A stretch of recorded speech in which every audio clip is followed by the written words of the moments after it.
is The Monty Show, the truth in sports talk streaming. When you want unbiased opinions about your favorite team without the spin, all you have to do is find The Monty Show, streaming live and available 24 hours a day, 7 days a week on YouTube. And now, here's Monty. Hey, The Monty Show. Happy Friday to you, my friends. As always, we are brought to you by The Advocates. The Advocates, the best injury attorneys in the business, where you never pay a penny out of your own pocket to work with The Advocates. Let that sink in. Car accidents, motorcycle accidents. Hey, maybe you were at Home Depot and something fell on you. Maybe you were at work and got hurt on the job and you're like, no, you don't need your own attorney.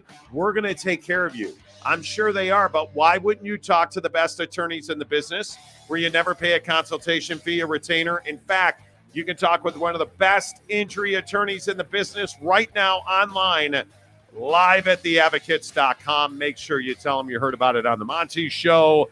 Another day, if it wasn't the Pac-12 story, because we were on the Pac-12 story every day for like 71 years. Now here we are on the Jim Harbaugh, Michigan's a cheating F story every day. It feels like there's a new update every single day. And today is no different. And the interesting part about this update today is all of the Ohio State fans were like, oh, our former wide receiver coach who had domestic violence issues made up this story about Ryan Day's brother.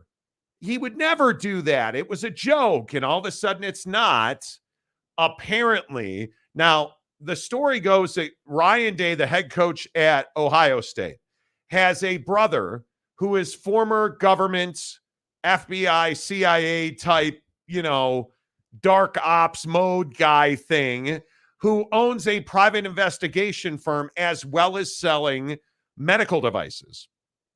The story is that somehow Ryan Day's brother gained access to information. The inference from Michigan fan is that he committed a computer crime to get access to that information. Who knows what's true? I don't even necessarily believe that it is true that Ryan Day's brother is involved in this, because I can tell you, as we reported the other day, our sources told us an internal Michigan investigation is what turned up the sign stealing cheating scandal at Michigan on their computers in Ann Arbor. And we confirmed that through 3 other people. So it's not as though this was just a one shot. And then Ohio State fan is going out of their way to tell us that, what's his name? Chris Smith is the one who made it up, or Zach Smith is the one who made it up. And he was laughing when he said it. Jake, what do you believe about this sign stealing, cheating Ryan Day story? Yeah, I believe that people want it so badly to be Ohio State, piping Michigan, that they'll make up anything to make that happen. And unfortunately, that's just not the case here, based on everything that we've been told. And I get it. We all are thirsty for controversy. We all want it to be the Ryan Days versus the Khaki Kings. Like, we understand we want drama. But I don't think that it is Ohio State going after Michigan. I think what it is Michigan doing something that caught everybody's attention. And at some point, that's going to get you in trouble. And again, it's not just Ryan Day as an example. It's not just this guy or that guy or him. It's not just one person. We know that many, many people have been affected by this whole thing. So the idea that one person would be the one that turned in Michigan and Ryan Day is just out to get Jim. I got news for you. Ryan Day has had no problem handling Jim Harbaugh fair and square for years. Like, we've seen this before. So that's why I say I don't think it was Ohio State. What I think is that people will go to any length to make a narrative happen, to make a story happen. And so I'm just going back to basics, which is, we know what Michigan did. The evidence isn't really disputed. And it's just a matter of what the discipline is going to be. This Ohio State angle is a distraction. That's all this is. This is people wanting some cool little story to sidetrack off the fact that Jim Harbaugh runs a dirty program. And unfortunately, I don't think we can allow ourselves to go down that route. Yeah, I just think this is what is so wrong with our media environment right now. That this, this Zach Smith character who, again, has a history of domestic violence incidents, who, was at the center of a scandal all of his own at Ohio State, is somehow all of a sudden an authority, and he's being credited for making this up. It's like, this guy is not a hero. Whether this turns out to be true or not, Zach Smith is not somebody to hold up and, pat him on the back and he's great. And come on, this is ridiculous is what this is. And here's the part that Michigan fans can't get away from. It doesn't matter. It doesn't matter, because what matters to Michigan fan is Jim Harbaugh, in my opinion, has been caught cheating red-handed. And I think when you listen to the words of Purdue coach Ryan Walters, I think I agree pretty much word for word with what Coach said here. It's unfortunate, and what's crazy is there aren't allegations, like it happened. You know what I mean? And there's video evidence. There's ticket purchases and sales that you can track back, and we know for a fact that they were at a number of our games, and so we've had to teach our guys a new language in terms of some signals, and we will operate differently offensively. Like you might see us in a huddle, for the first time this season. So it is what it is, but we're excited to go play, and I think it'll make for a great story. Yeah, it is what it is, and there's no change in that. It's not a question of did Michigan cheat. Michigan cheated, and you can use this Ohio State angle if you would like, all you would like. It doesn't even matter to me. I don't care. Do what you think you got to do. Jim Harbaugh, in my opinion, is in no way, shape, or form qualified to be a college football coach, and I don't believe he should be the head coach at Michigan, and I believe he should have been dismissed already. And I think that when Tony Petitti's done meeting with presidents this weekend, because we got an update on that story today as well, Big Ten Commissioner Tony Petitti met with Michigan administration today and is planning on meeting with presidents across the Big Ten this weekend before he convenes with the NCAA. I am told that will be on Monday, and then he is expected to rule. So I think it is incumbent upon the Big Ten to take action. And whether it's this idiot at Ohio State making stuff up, or whether he, found an acorn and it happens to be true, I have no idea. But what I do know is the work we've done and the people we've talked to have said, hey, Michigan hired a firm to do an investigation based on the fact that the FBI came to Ann Arbor and was investigating computer crimes. They hired a firm to do their own investigation. That's where this was unearthed. And by the way, that makes a ton of sense. That's logical. Yes. Like, hey, Michigan, we're the FBI. We're investigating your program. Well, hey, okay, cool.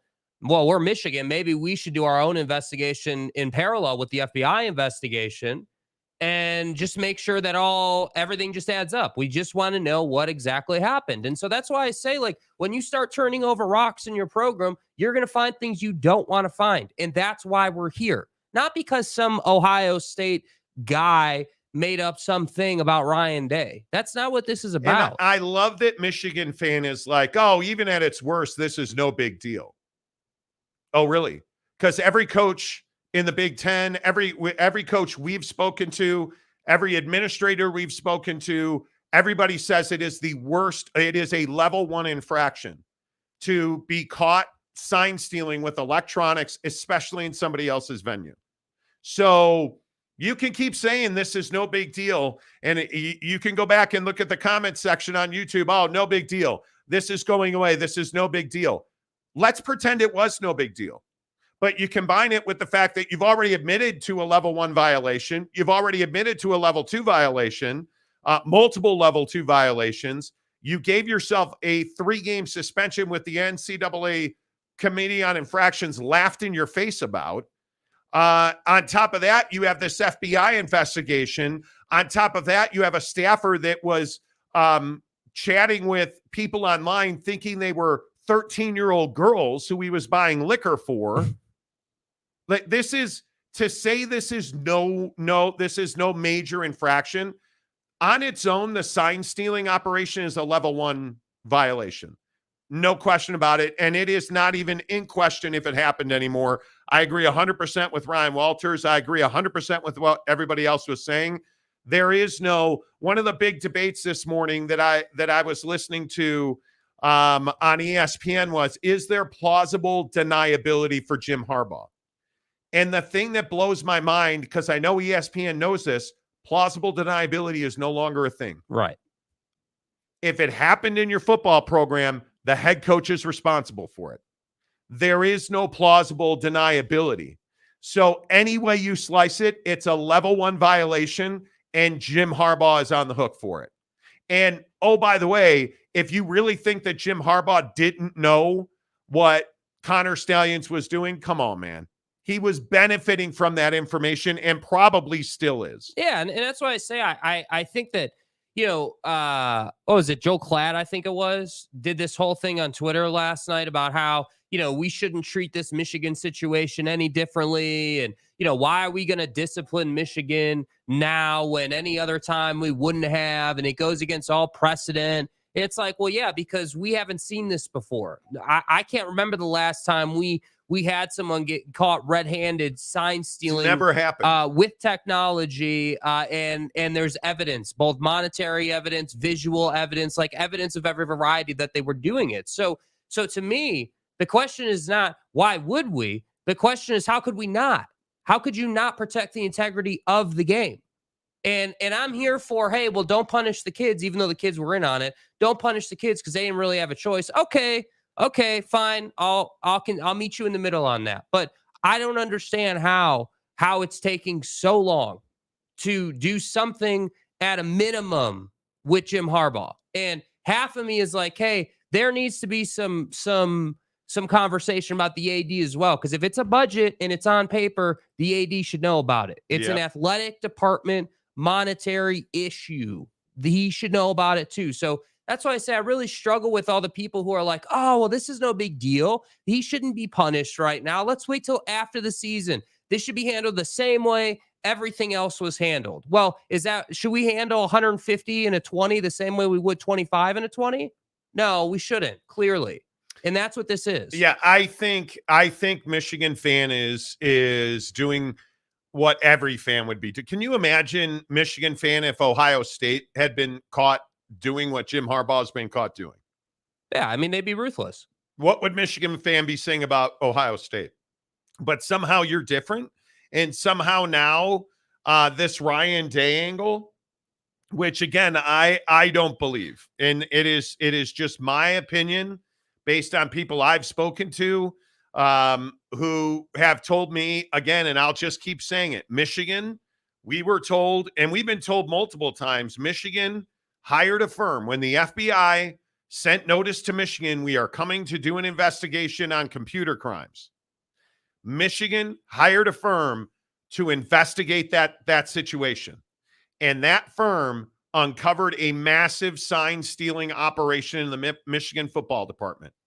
That's what we were told happened. That's how as it was explained to us, that firm that is an outside firm, not affiliated with Michigan, hired by Michigan, is licensed in the state of Michigan. And we are told that they had a fiduciary responsibility, an ethical responsibility to turn that information over. They notified Michigan and turned it over to the NCAA.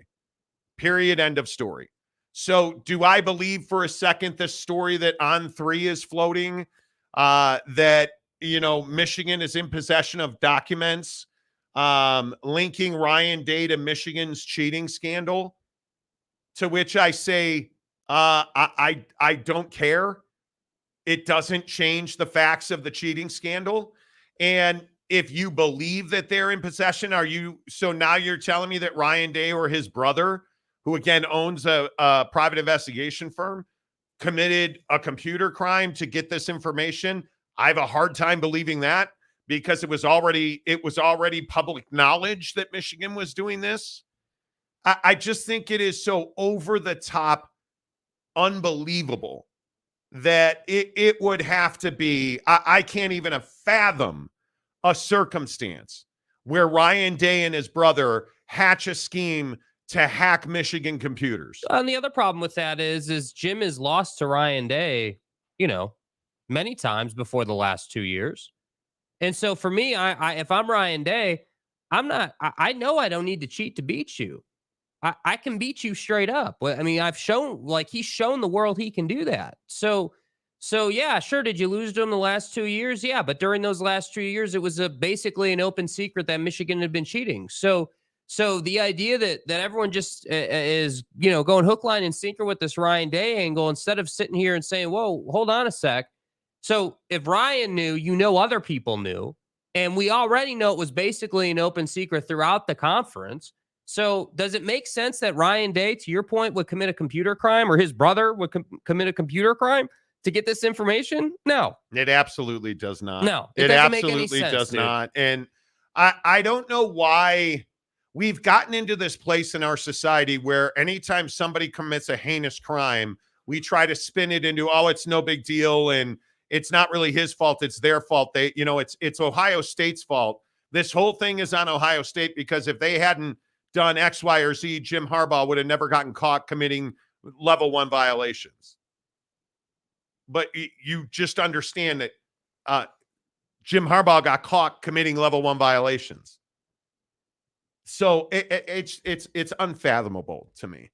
And again, the latest news that we were told is that Tony Petitti is going to meet with Big Ten presidents. They are trying to put that together for later tonight or tomorrow. And then Tony Petitti is scheduled to meet with the NCAA on this Jim Harbaugh Michigan situation on Monday. There was also this misinformation going around that the only action Tony Petitti is able to take is, essentially a slap on the wrist. He can give Jim Harbaugh a couple of this unsportsmanlike clause. He can give him a couple of games, and that's absolutely not true. The facts that we have verified is Tony Petitti has the authority to suggest a suspensionary penalty to Michigan, and the presidents in the Big Ten have to approve that. And by all accounts, the coaches and the athletic directors and the presidents, because the coaches and ADs have already told Tony Petitti they will support him in any punishment he hands down. And it is expected the presidents would do the same. So the idea that Tony Petitti, and this is also from Michigan fandom, that Tony Petitti has to use the unsportsmanlike clause in the Big Ten bylaws is completely false. Tony Petitti has the leeway to create a punishment for Jim Harbaugh. And one of the words that I've heard repeatedly with people I've spoken to is, this is unprecedented, so there is no process. Nobody has ever dealt with this kind of scandal before.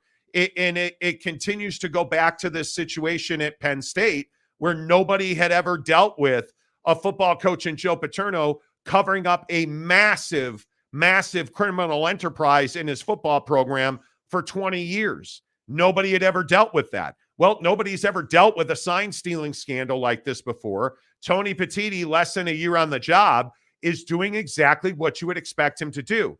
Talk to his constituents, his coaches, his athletic directors, and his presidents. He is going to take those conversations, go back to the NCAA, come together with the NCAA on a punishment, and he is going to take that back to the presidents of the Big Ten. That's how this process is likely to play out.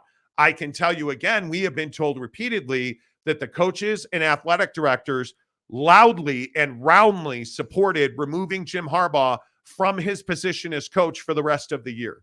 We were told that repeatedly. I think that is exactly the right thing to do.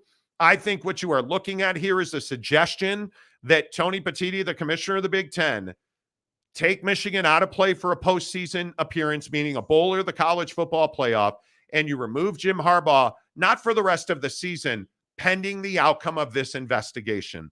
And whether that is a year, a week, 100 years, until it's over, Jim Harbaugh does not return. I think that is the likely outcome on this investigation, but we'll see. I mean, if you're Tony Petitti, what do you do? Yeah, I mean, I think that's proper. I agree. I think that putting a timeline on it doesn't do justice to to the process. I mean, all the Michigan fans want process. Okay, great. Let's go through the process. But your boy's got to be suspended during that period. And be very clear on this. I think this is an important bit that people aren't considering enough. He should be suspended for the duration of this investigation, not because we don't like Michigan, but specifically because it's a integrity of the game issue. You cannot have an investigation going on where we're trying to figure out just how far you went to gain a competitive advantage through sign stealing, while also having you win those very same games you cheated to win. Yeah. Like, you can't have that at play. So I just, this is one of those situations where it's very straightforward. Hey, we have all this evidence. It's not in question what you did. Now it's time to go ahead and let the investigation play out. And during that time, you're going to be suspended. And I agree. Yeah. If that takes 10 years, then you're suspended for 10 years. But I also want to make this point clear, because it's been pounded into my ears every time I talk to somebody about this. It's not just the sign stealing. Jim Harbaugh is roundly disliked in the Big Ten and across college football for many things. That COVID suspension is a big, big deal, because a lot of coaches took that seriously. And I think there is resentment towards Jim Harbaugh, because think about the things that he admitted to doing when he took that 3-game suspension. He admitted to watching workouts over Zoom, which is not legal. He admitted to meeting with recruits in person, which was not legal. He admitted essentially to overworking his coaching staff, which was not permitted. And then taking a 3-game suspension, he admitted that he was evasive and dishonest with the Committee on Infractions when they wanted to talk to him. At first, he wouldn't talk to them, and then when he did, he was dishonest. Those are level 1 and level 2 violations. Then you have this situation with Matt Weiss, where you have your offensive coordinator being investigated by the FBI and the University of Michigan police for a computer crime that stretches across state lines and encompasses multiple victims. So either one of those on their own, that's a big deal. Now you've got those two. Now you've got this sign stealing, cheating scandal that involves multiple teams outside of the Big Ten and every team in the Big Ten. Ryan Walters said, you just heard him a minute ago, that Connor Stalions bought tickets to 6 Purdue games. Like, they were working hard on this. So there's those 3. Now you throw in this Michigan staffer who bought alcohol with the idea of going on a date with a 13-year-old. And I love this. The reason I keep going back to that story is I love all these Michigan fans in the comments section yesterday who were like, well, that's not Jim Harbaugh's fault. He's not the pedophile. Here's the problem, though. You hired this guy. You knew this guy. Did you not vet this guy? I want the best people. So let me get this right. You hired this guy. Okay, you know what? We had no issue. We didn't know. There were we fired him as soon as we found out about it. Okay, what about the guy that's being investigated for the FBI? Well, okay, we fired him. Okay, so now we're 0 for 2. We fired both those guys. What about this Connor Stalions situation? Navy, Marine captain, Michigan manifesto. Okay, now we're 0 for 3. Well, what about Jim Harbaugh himself and the level 1 and the level 2 violations? Do you understand that it's not just this staffer who bought liquor with the intention of meeting a 13-year-old girl? It's not just your offensive coordinator in the FBI. It's not just the Marine captain who is the spearhead of the largest cheating scandal relating to sign stealing we've ever seen in college football. And it's not just the head coach with the level 1 and the level 2 violations. Put it all together. And you have a football department that is running roughshod over the rule book, and you want to just all dismiss this. Yeah. You can't do that. Yeah. You can't do it. And so that's why I say, hey, in my opinion, I'd remove Jim Harbaugh pending the outcome of this investigation. I would ban Michigan from playing in a bowl of any kind postseason. And I would certainly, if this comes back and confirms all of the allegations that are out there, I would certainly fire Jim Harbaugh. Certainly. There's no way you can keep him on staff. Yeah, and I wonder if you're the NCAA just, watchdogging this whole thing and watching it play out, like what the long-term implications are. I mean, I have to assume this type of situation would force their hand at putting mics in the helmets and getting that taken care of finally. I mean, I don't know why we want to have this parade of signs and, all these dudes doing these weird hand signals on the sidelines. Like, why not just bring it modern day, man? Like, let's go. Yeah, I don't know why you wouldn't do that. All right, less of us, more of you. Don't forget, we have a full slate of college football games. We've got LSU, Alabama, Georgia, Missouri. We certainly have to react to TCU and Texas Tech last night. A shocking decline at TCU. A massive win for Joey McGuire. I think that was a huge, huge game last night in Lubbock. So we want to talk about that. But Notre Dame, Clemson, Texas, K-State, Ole Miss, Texas A&M. Bedlam, is it the final Bedlam that we're going to see for many years? I think so. We have a preview on all of that and the NFL after we remind you that Bucked Up is the official energy provider of the Monty Show every day at this time, you guys. And if you haven't gotten the free buckshot samples, I don't know what you're waiting for. I am so excited that you guys have embraced buckshot and use it on the regular. I love all the Twitter pictures. I love that you guys post all your comments about how much you love it and how much it works for you. I love that our promo code is one of the top promo codes at BuckedUp.com.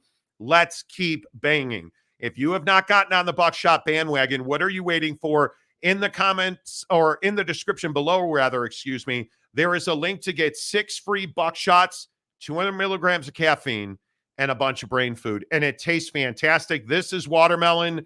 Now, I caution you, the samples go very quickly. They sell out. Their flavors sell out. I believe they have watermelon in stock right now at BuckedUp.com. So if you have thought about it, I would encourage you to go and get it. Use the promo code Monty to get 20% off at checkouts. Yeah. And without further ado, let's pop the top on this and let's get a buckshot down to finish strong. Yes, sir. It's so good cold. When you get your case of buckshot, I believe you get 12 of them in a box. Take the top off the box, slide it into your refrigerator, keep them cold. It is beautiful when it's cold. The thing that I love about buckshot is it tastes good. There's nothing worse. I've tried energy shots in the past, and the worst part is they don't taste good. And you get this big crash after they wear off. Not with buckshot. With buckshot, it's naturally sourced caffeine, so you get a nice level bump. You don't feel a big spike or a big drop, and you just have mental clarity. It's also great for headaches. It knocks out my headache. I should have taken it before I played golf this morning because I got to be honest with you, I played terrible golf today. I have a huge weekend of golf. When I take a buckshot right before the round, I golf better. Yeah. That's how much power it gives you mentally. You just can think through things. So get in the description below, click the link, get your free buckshot sample pack right now from BuckedUp.com. Let's go. Who's first one in today? Got to go all the way back to the top. Jeff Woodworth, first one in. How about that? Jeff Woodworth, I'd like to personally thank the Monties, God, and my parents for the honor of being first. But most importantly, I'd like to thank Ollie Gordon. Without him, there would be no hope in this world. Well, without Ollie Gordon, what do you have? You know what I'm saying? Kevin the Destroyer, big one for you this weekend, Kev. Maybe you can click on something down below. Okay. Craig Anderson, it looks like I'm not active as a member yet. My text is gray, not green like yours. Do you guys not know how to join? You hit the join button. Do it. For $1.99 a month, your comments will be highlighted in red. We absolutely always read our member comments first, unless a member like Kevin did. He mentioned Craig, so I read it. For $1.99 a month, all your comments get highlighted in red. For $9.99 a month, you get into our Instagram exclusive members only group, which is fantastic. I'd also remind you that for all of our members, we are doing this giveaway to see the Raiders and the Vikings in Las Vegas. It's a drive away. It is spectacular. I am super stoked about it. We partnered with our friends at Sound Sleep Medical for it. You get 2 tickets to the Raider game, 2 nights at the Flamingo. You get dinner for 2 at Mastro's Ocean Club in the Treehouse at City Center. It is the best steak dinner you're ever going to have. Trust me when I say that.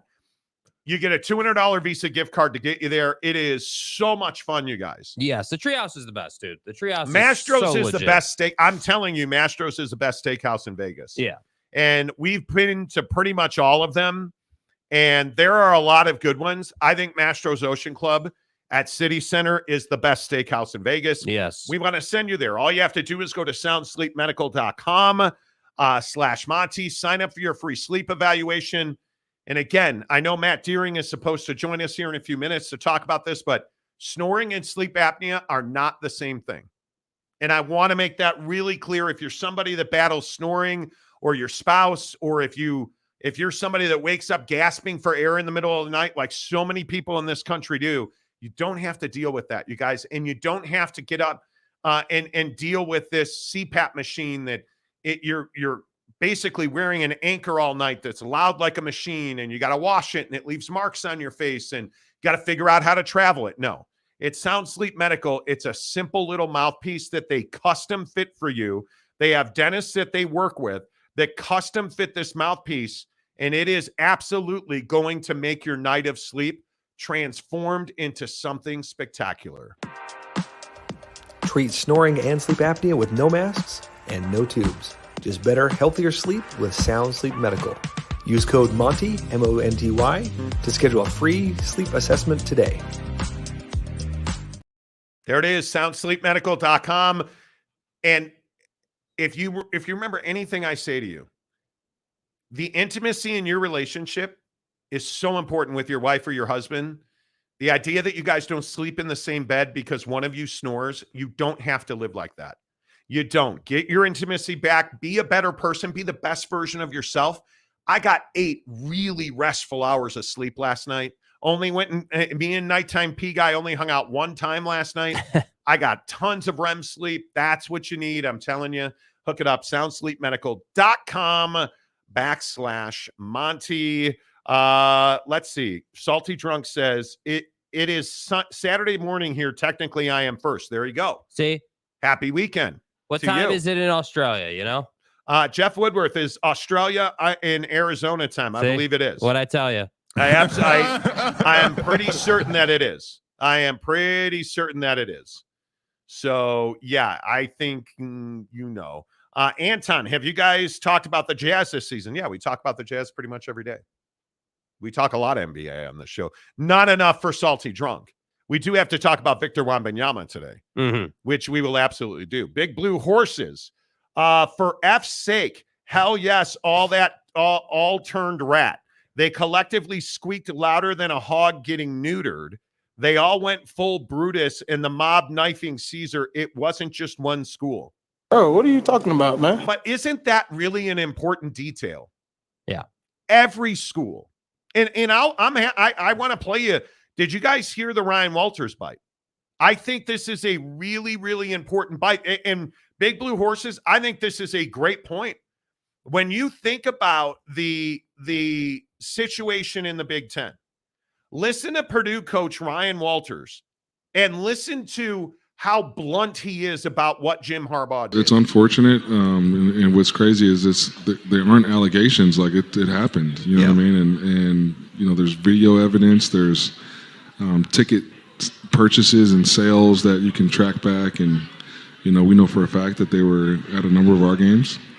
And so we've had to teach our guys a new language in terms of some signals, and we will operate differently offensively. Like you might see us in a huddle, for the first time this season. So it is what it is, but we're excited to go play, and I think it'll make for a great story. Yeah, he's pretty direct. It's no longer allegations. We know what he did. Yeah. And I agree with that. And I think so many people are really upset about it. Really, really upset about it. And I think you have to do something. Yeah, I mean, I just don't think it's an option to sit on your hands and wait for something to happen if you're Tony Petitti. I think that, again, I hate comparing commissioners, but one thing that Brett Yormark has said repeatedly in his time as Big 12 commissioner is that he works for the member institutions, right? Like, so, hey, I work to serve you guys in your best interest. So if I'm Tony Petitti, I'm not sitting here looking, down on the schools, right? From my mountaintop, I'm saying, hey, what do you guys want and need right now? How can I serve you? And if all the schools, the member institutions want him to be suspended, then you should suspend him. Like, it just is what it is. Yeah. I mean, the idea that Tony Petitti's the spearhead of a witch hunt. That's not how it works. It's ridiculous. Yeah, it's just not how it works. Yeah, he works for the presidents he's Roger Goodell, right? Works for the owners in the NFL.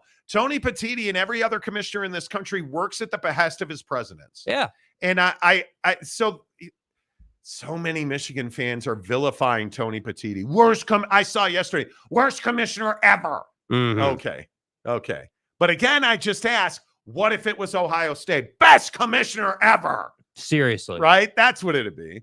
Let's see. Brian Laguerre says, Day about to get hit with the RICO. Do you guys believe that Ryan Day's brother did this? No. I don't believe it for a second. I wouldn't be surprised if Ryan Day and coaches got together to turn him in. I wouldn't be surprised by that. But do you believe that the on-3 conspiracy? Yeah, I don't believe that Ryan Day said to his brother, hey, dude, you've got a law firm, start digging. Hey, you've got a PI. He's a PI to be Christopher Day. Yeah. Who we've emailed and called and left texts and voicemails for. Has a PI firm, but he also sells medical devices full-time, which is a lucrative industry. But he's got this PI firm. And there is a story out there, and I don't know who made it up. I'm not crediting anybody. I'm not giving domestic violence guy the benefit of the doubt. But my point is, Ryan Day's brother is alleged, and I don't believe it, alleged to have hacked into Michigan's computer system and unearthed this. Right. I just don't believe that. You know what the problem with that is? I don't believe it. The problem with that is everybody already knew it. There was no unearthing. It wasn't. It was like, an what do you open mean he secret. unearthed it? It was an open secret.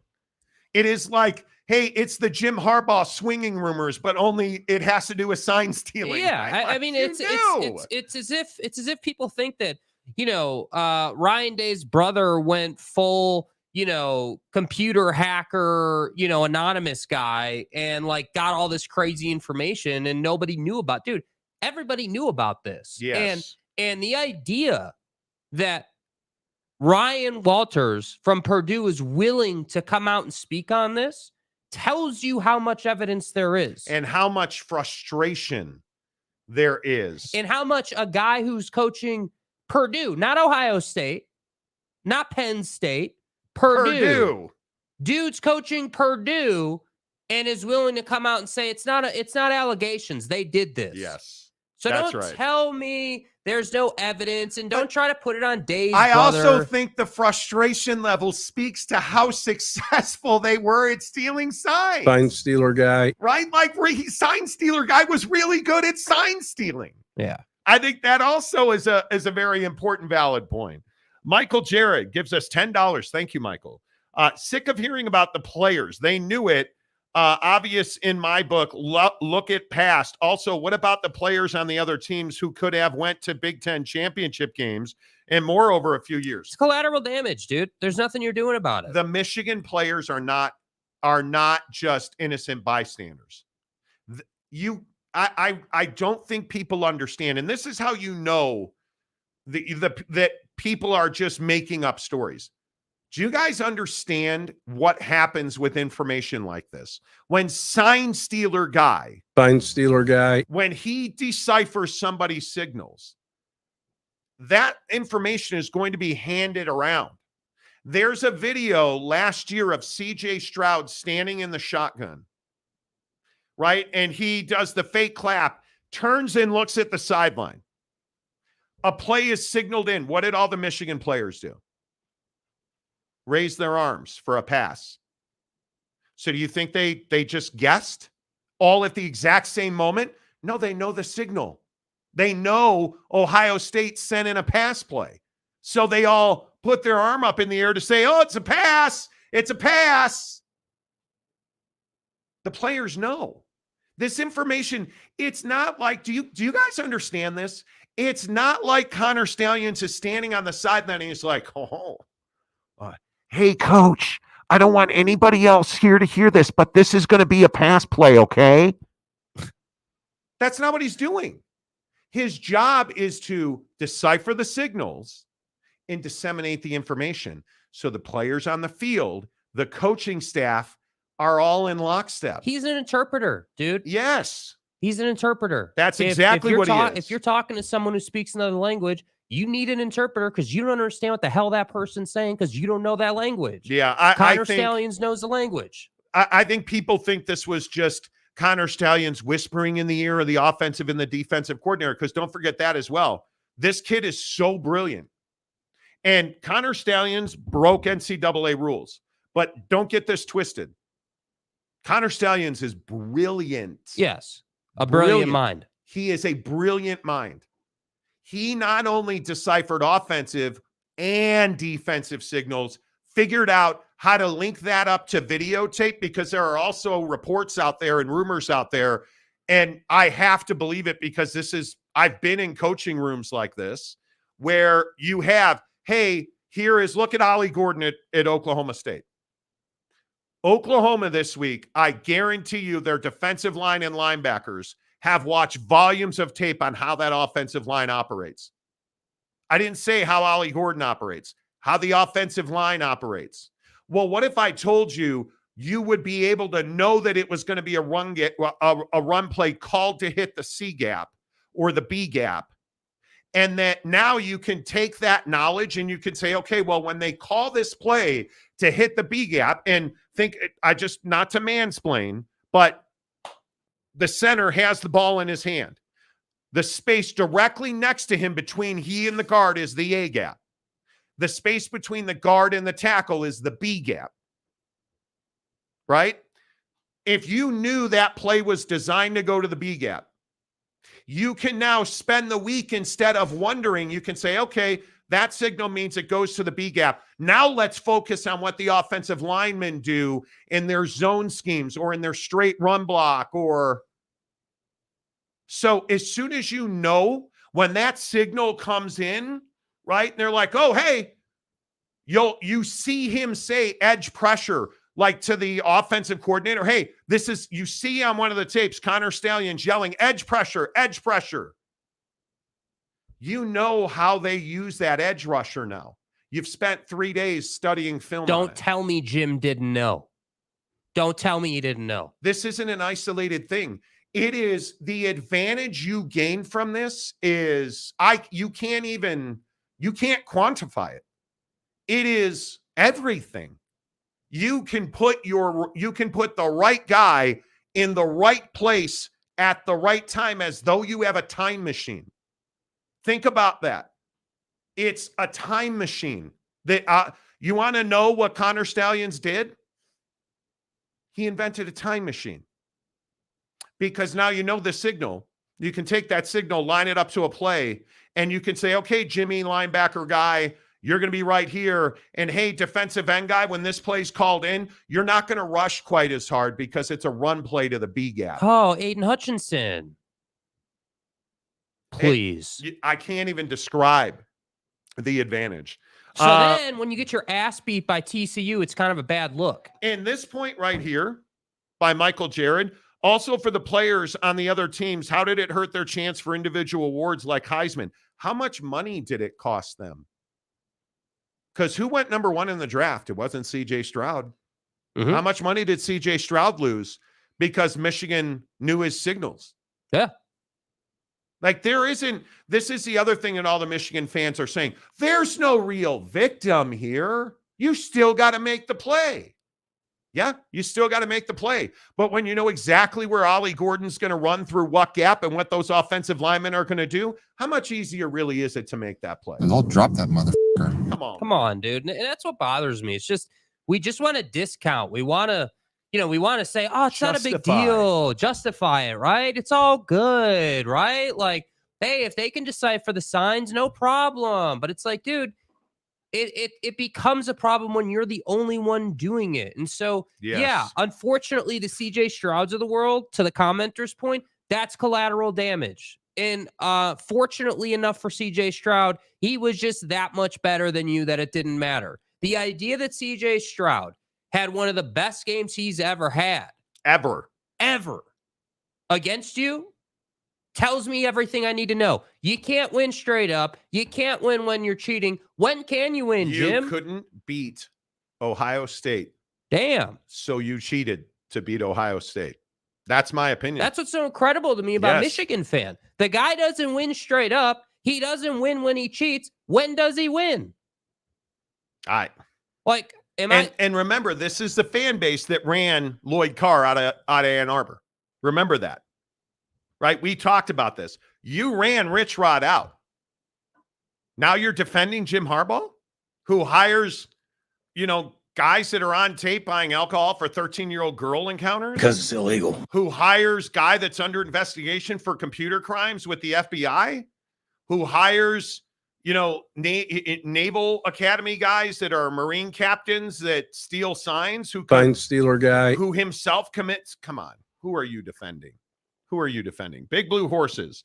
What fans want is hard proof in order to believe. What more hard proof do you need?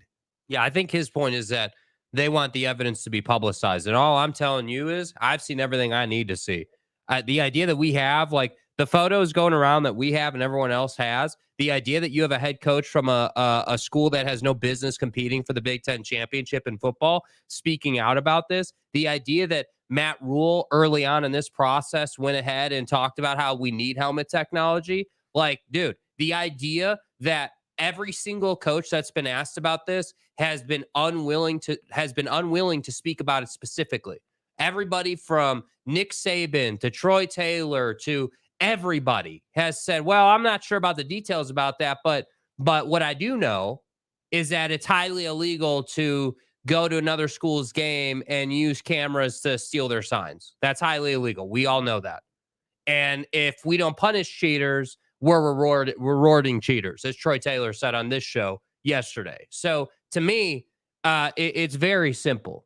And Michigan fan, if you want hard evidence, you're just going to have to wait. You're going to have to wait because it's not going to come out till the investigation's done. But I'm telling you, every single thing you see right now points to Jim got caught with his hand in the cookie jar. And it's that simple. Yeah, and I think the amazing part of this is that you look at this comment.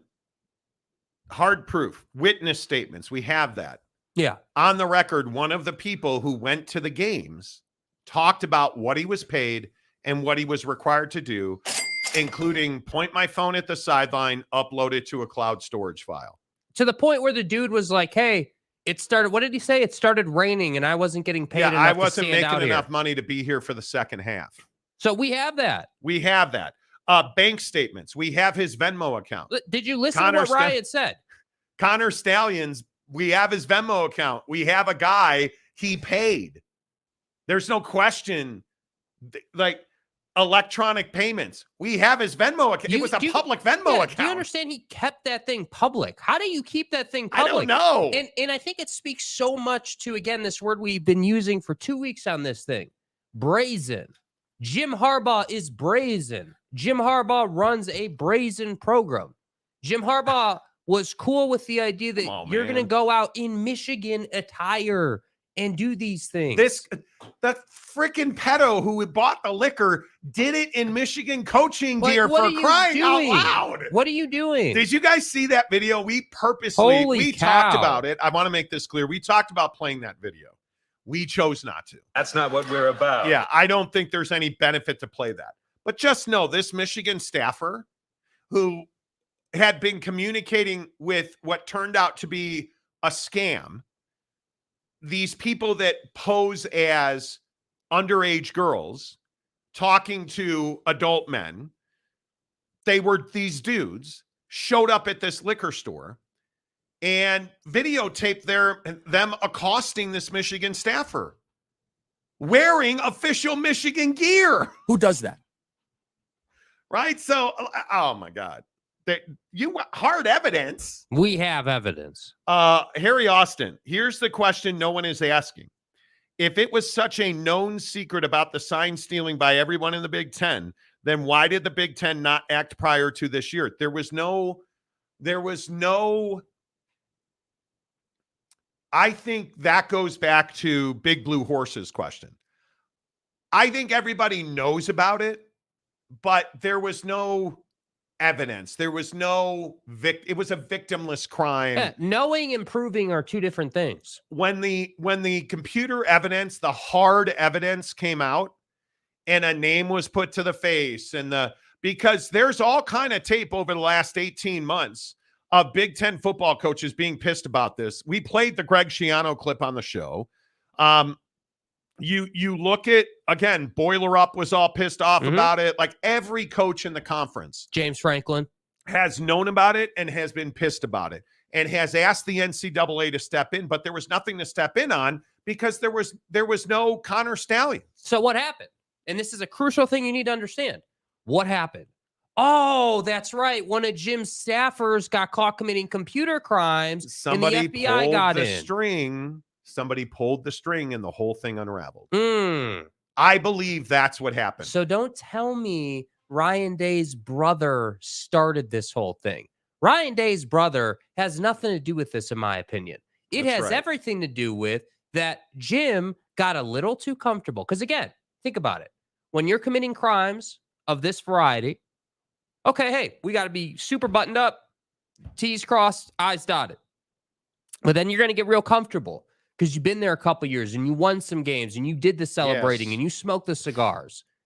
And then all of a sudden, one of your staffers decides, well, I need to do some computer criming. And the FBI gets involved. And all of a sudden, here we are. I think it goes back to Jim Harbaugh himself. You don't act the way he acted. You don't act the way he acted with the NCAA and think you're just going to walk. Yeah. That's not going to happen. And I'd remind you that COVID recruiting scandal is not over. The NCAA is simply waiting for the season to end, and they're sitting there with a stone and an axe blade. Well, that's what's so incredible about this whole thing with Tony Petitti and the Big Ten coaches and all this. None of this is over. Nothing. Like it's all actively being investigated. So that's why I say, like, Jim can be out here talking about Wii fences and trolling the media and doing all this. That's cool. Hey, if that's how you want to play it, that's fine. But what I haven't heard is just an outright denial of any of this. Like, it's if you want to say, hey, I didn't have any knowledge, because that's what he said. I don't have any knowledge. Okay. We would never. But you didn't say it didn't happen. You said you didn't have knowledge of it happening. I would never knowingly do that. But that's why everybody's asking about plausible deniability. Which, to your point, does not exist. exist. It's no longer a thing. As the great Laura Weiss says, institutional lack of control. Yeah. By the book. Yeah. Jesse says, no hard evidence on Yude's situation, please. Yeah. No pun intended. You know what I'm saying? Stay hard. You know what well, I'm you know saying? why? Like, You know why there's no evidence of that? You know why there's no hard evidence of that? Because they made it go away. Because thankfully well, I think that was a euphemism, a hard. Right. Stay hard. Hard. Right. Let's move on. Yeah. OG Gary, tell every coach and AD to vote for helmet tech. Why are they voting against it? Yeah, I don't get it. For years and years, they voted against it. And I'm here for the conversation around, hey, like, you know, college football has a certain feel about it, and we want to make sure that we keep that college, the brand of college football itself. We want to protect that brand. But at some point, you have to make certain changes. And I just don't understand why we're not making these changes. I don't know. 100%. They give it lip service, and behind closed doors, they advocate not for helmet tech. They all want to edge and some sort of up on the it drives me crazy. Mm-hmm. It absolutely drives me crazy. James, bottom line is Jim Harbaugh should never be allowed to coach college football again, ever. It is what he has done. I think the level one is going to be a show cause notice.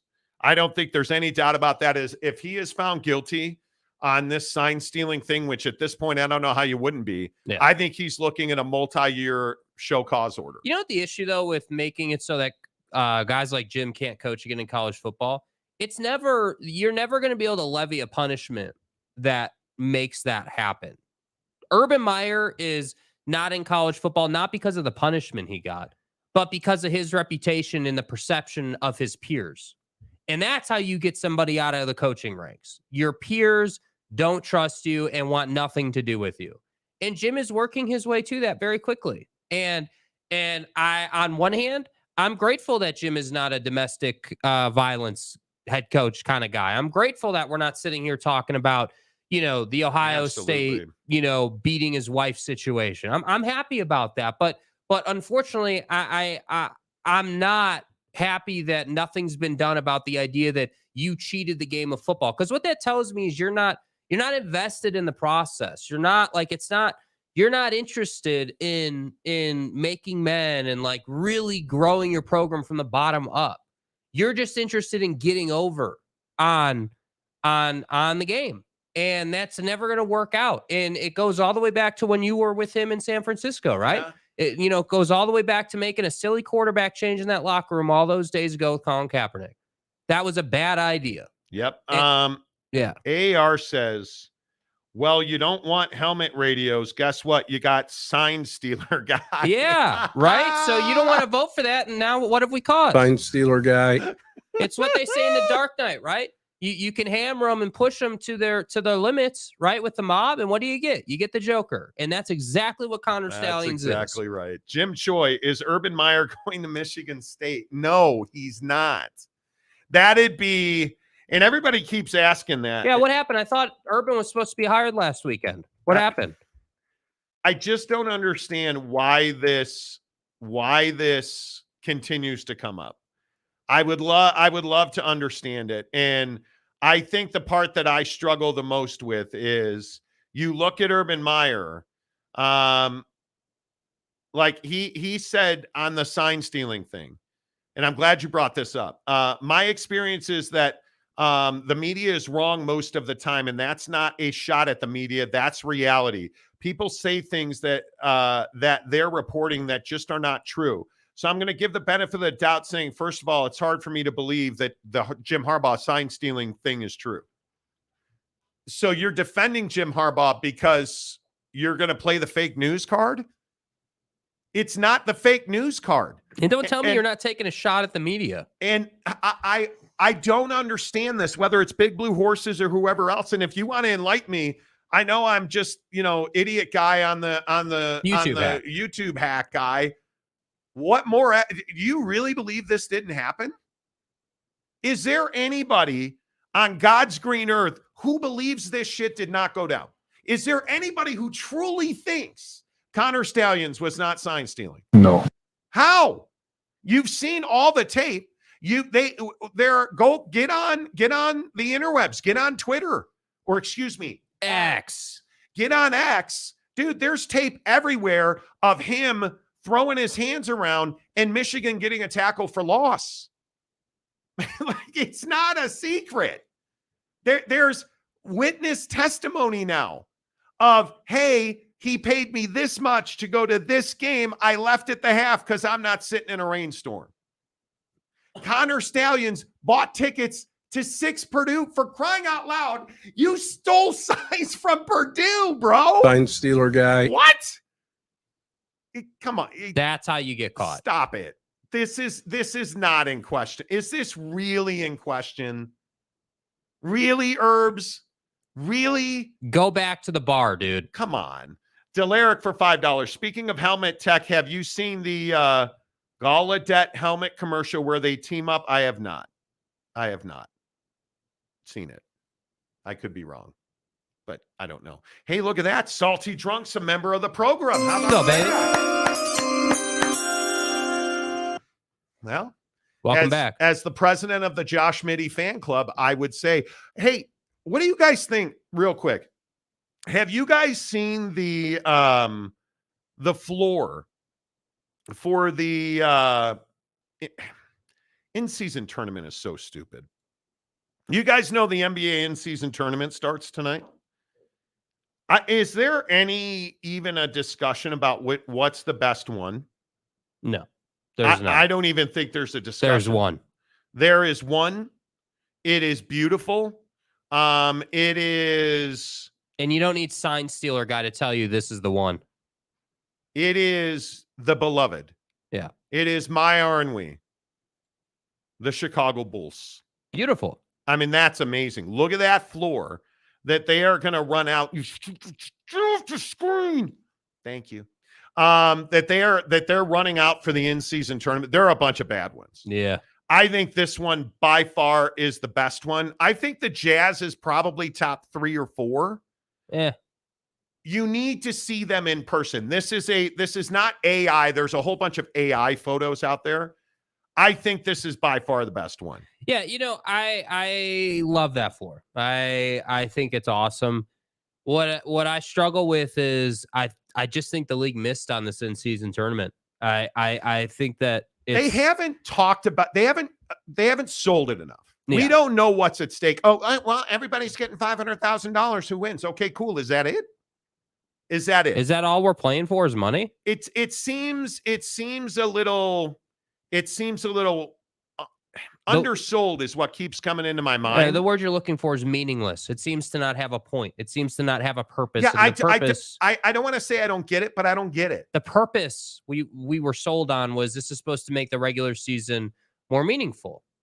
And what I'm struggling with is we're not playing for anything. I understand $500,000 a piece is a good chunk of change. I get it. That can fill the coffers of, hey, let me get some more technical, fouls and pay for my fines and all that. And I understand that, but to these guys, $500,000 is next to nothing. And so for me, I'm sitting here wondering, why are we not playing for playoff seeding? Why are we not playing for, hey, the winner, whatever conference wins the in-season tournament gets home court advantage in the NBA finals? Why are we not playing for that? Why are we there are a million ways, there are a million points of leverage you could put on this thing, yet you haven't. Yeah, I don't know. I would agree. I think if you win the in-season tournament, maybe you have home field advantage, home court advantage. I don't know. I don't know. Boyd Lake, as bad as the Smurf turf. No, I love that floor. No, that's cool, dude. Yeah, I love that floor. Some of them are terrible. Yeah. I think OKC's got a pretty good one. I think but there are some that are like the OKC's got a black stripe down the middle. I gotta be honest though, like I'm not a huge fan of this, the design the league rolled out for this. The whole stripe thing down the middle of the floor. I think we could have done a little better, and I understand you got to get creative and you got to do things, but there's something about a really clean hardwood that is just really simple and it's all aligned and it looks good. That's hard to beat. And I feel like they messed it up with these, I feel like they wanted to, the thought was, hey, let's make the court all one color and have a stripe down the center of it to get people's attention. And it's like the NBA fan base has shown you they don't need it to look cool. They need it to be meaningful. Yeah, and again, I just don't think they've done a good enough job selling it. Yeah. I truly don't think that they've done well enough selling it. The Monty Show, hour number 2, as always, brought to you by the best injury attorneys in the business. It's our friends at the Advocates. You know what I think is so cool is the Advocates really care about the community, you guys, and we raised all this money with the Advocates for homeless kids for school supplies, homeless kids they provided Halloween costumes in partnership with the Road Home. And it, if you follow the Advocates on LinkedIn, such as in like myself, right. You look on LinkedIn and you see that they really do a lot of great stuff. And they have this program working in Missoula, Montana, for instance, that's just fantastic. And I think it's one of those deals where the Advocates understand that when your community is being supported, the community rises. And I love that about the Advocates, whether it's Phoenix, Arizona, Salt Lake City, Missoula, anywhere that the Advocates cover, where you are right now, the Advocates are working in your community. And I think that's huge. I also think they use something called empathy. They understand where you are, what you're going through. The advocates, I think the best skill that they have is they can take all of that anxiety from you when you've been in an accident. If you've ever been in a serious car accident, which unfortunately I have, you know how scary it is. And then you get out of the wreck and hopefully you're okay. But if you got medical bills or you're in the hospital and you can't work, who's paying your rent? Who's paying your mortgage? Who's making that car payment? Because just because you totaled your car, you still got to make your car payment until that whole thing gets worked out, right? Like, I mean, you have all this stuff going on. The advocates will handle all of that for you so you can get back to the best version of yourself, and you're never going to pay them out of pocket. Never. You don't write them a check. You don't cut them, you don't got to go to the ATM and get a consultation fee. You don't pay the advocates unless and until they win your case. Chat with an attorney live online at theadvocates.com. Make sure you tell them you heard about it on the Monty Show. And donuts. Deion is firing coaches. No, he has not fired any coaches. Deion Sanders has shuffled his offensive play calling. He brought in Pat Shurmur, who was an off-field coach for Deion Sanders. Well, he's been elevated to an on-field coach, so it'll be interesting to see who they – because you can only have so many coaches on your bench, by the way. It'll be interesting to see who gets bumped down or whatnot, but play calling has clearly been an issue. And one of the things that you see a lot is Colorado passes too much. And a lot of people criticize Prime for that because, well, his kid's a quarterback. So Pat Shurmur's an NFL guy who's got actual play calling experience in the NFL. He's very good at it. And I've espoused for this, and I've told you guys this, that Deion Sanders has one of the best coaching staff in college football. Yes. So Pat Shurmur's an excellent elevation. He will be co-offensive coordinator. Yeah, they got dudes on that staff. Yeah, absolutely. Boyd Lake says the Utah Jazz floor does look good. Yeah, it's all purple. Marcus Zill, since they are trying to channel the football cup thing, the FA Cup in English football, nowhere in the world do they change the entire field for any occasion. Logos Unis Tifo, sure, the field never. But in the NBA, you have an opportunity to win a marketing opportunity. And the NBA changes floors all the time, depending on time of year. And they're always changing the floor in the NBA. Yeah, I actually think it's smart. I don't love 99% of them. I'll be honest with you. I just think, look, we wouldn't be talking about the floors as much as if you had come up with a better, reason to play this tournament. Your goal. So what I don't understand is the goal was to make the regular season more interesting. Yet you haven't done that. You can give us a tournament, but there's nothing to play for.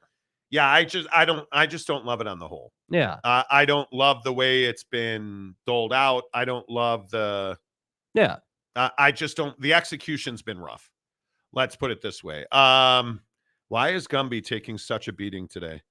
Everybody's talking about Gumby. Gas Station Gumby, a better name. No, Gumby Fresh Out's remarkable. I'm so proud of you, the way you served your nickel upstate. I mean, Boyd Lake, the Bulls floor would look better with more black. Too much bright red. Could be. Gumby Fresh Out, fresh like a gas station sandwich. Okay. Josh Holt, Connor Stalions is already breaking out all of his radios to try and steal those in-game frequencies. Fine Steeler guy. Yeah, he's too busy hiring attorneys. Did you guys see he hired a lawyer, Connor Stalions? So, you're in trouble. Kyle Collier, plausible deniability no longer exists in the NCAA. It's not a term. And I just am amazed by it. I don't like if YouTube hack guy knows this, how does everybody else not know that plausible deniability is no longer a thing? If it happened in your football department, the head coach is responsible. Yep. Those are NCAA rules. Period. And they're not in dispute. Yeah. Jeff Woodworth, let the G League in the tournament. That would be better. Well, the problem with that is you want to compete against your own team. I don't think that works. People want to make this in-season tournament what's called the FA Cup, the Football Association Cup in the English Premier League. They have multiple layers. So they have the English Premier League, League One, League Two. Like you have this whole tiered system. That works there because you don't have it. They also have under 21 clubs, and the G League quite literally is a feeder system. It's AAA Major League. That'd be like having an in-season baseball tournament where the Iowa Cubs got to go against the Chicago Cubs. You would never do that because you're cutting off your nose to spite your face at that point. That just doesn't work. Marcus also says Boise State is calling. They want to remind people how much hell they have gotten for their Smurf turf over the years. Yeah, right. The floors, you're not wrong. Like if you look at OKC's floor, it's blue. Yeah. Scoot is trash. No, he's not. I totally disagree. Boyd Lake, the Lakers also need to invert their colors. Too much yellow to see the ball easily from the stands. Okay. That's fine. Cispro, they should do an actual tournament in non-NBA cities, Mexico City, Seattle, Vegas, Austin, Nashville. Have groups spend a week there. Tournaments are normally at every other level of basketball. Yeah. Yeah. I mean, you could, but I don't know. Jesse, I feel like in-helmet radios in college is just begging for signals to be hacked by some frat bro trying to get free Cinemax. Well, Skinemax is, does anybody remember Skinemax? Matt Ritson, try Oregon basketball court, have duck wing courts. Man, that court is ugly as hell. It is. I'm not a fan of with the what's supposed to be you looking up at trees. No, bro. Eric, what's up, Eric? Good to see you. Do you guys ever get into motorsports at all? Joined you during realignment. Been listening ever since. Yeah, I used to be an F1 fan until Horseface wins every race. I'm actually a huge Chase Elliott fan. I love NASCAR. Denny Hamlin, you're a cock. So yes, I get into motorsports pretty significantly. But I also get into football games. And right now it is time to talk about the games. Football, as always, is presented by our good friends at TryDayTrading.com. TryDayTrading.com/Monty. Hook it up. $10 30-day trial membership, and that $10 goes to charity. So it's a tax write-off for you. My wife is in their program, and I'm telling you, the 30-day trial membership is a look into your future because you see exactly how much money you're going to be making at TryDayTrading.com.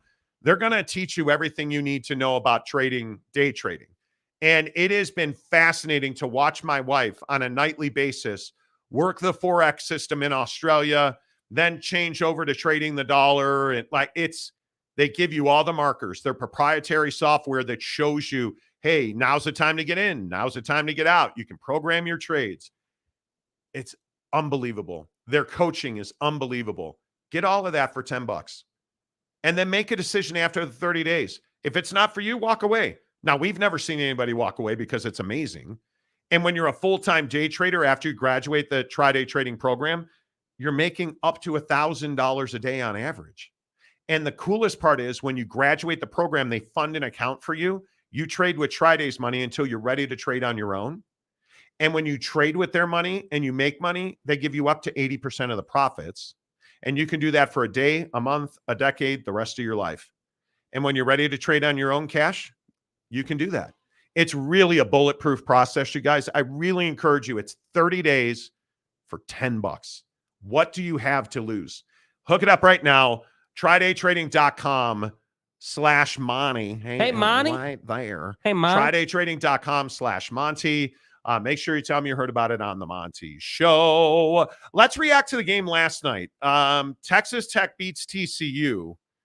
What did that game mean to you? I think watching that all play out and looking at the way that TCU, I just feel like TCU's not talented. And looking at their epic rise last year, it is stunning to me how far this roster has fallen. And I don't know if it's execution. I don't know if it's a fall off because you achieved at such a high level. TCU simply is not good enough. And if you look at their schedule now, I don't believe that TCU goes to a bowl game this year. They need 2 more wins, and they've got 3 games, including Oklahoma and Texas. And I just don't see how this is going to play out. I don't know if I blame Sonny Dykes, but how can you not? Jake, how surprised at you is at how far TCU has fallen? Yeah, I am a little surprised. The thing that really stands out to me last night is they're just not running the football effectively. And I think when you have a young quarterback, you got to have that. I mean, I look at this box score after watching the game, and I see 52 attempts out of Josh Hoover last night. That's too many for a guy of his experience level. I mean, you're talking about a young guy coming in, trying to do the best that he can do, and he is talented. And I'm sure he's capable. But 52 passing attempts is not going to get the job done, especially when you're on the road. And I look at, Amani Bailey, 19 carries for 57 yards, averaging 3 yards a carry. Well, what does that really say? That really says that your offensive line is not executing. You're not getting push up front. And that's really affecting your offense and your offense's ability to produce for you. So you damn well may have only lost this game 35-28, and it may have been close till the end, till he threw that interception to end the game.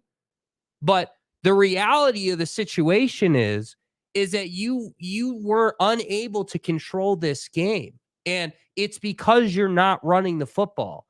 And so am I surprised by TCU's fall off? A little bit. Yeah, I didn't think they'd be this bad. But when you start looking at the numbers, they're not bad because of Josh Hoover. Josh Hoover's a really talented young quarterback. They're bad because they're not executing on the offensive line, and that's rippling through the offense and pretty much kneecapping their ability to score points. Well, I think Baron Morton and Taj Brooks, I'm excited about Baron Morton. Like, I think you should be. Yeah. You're looking at a cat that's getting better every single snap that he takes. I mean, he was a huge recruit. It was a big win. I think that now you have to wonder, there's a couple of things surrounding Texas Tech. I think, number one, we need to have a serious talk about Joey McGuire's staff.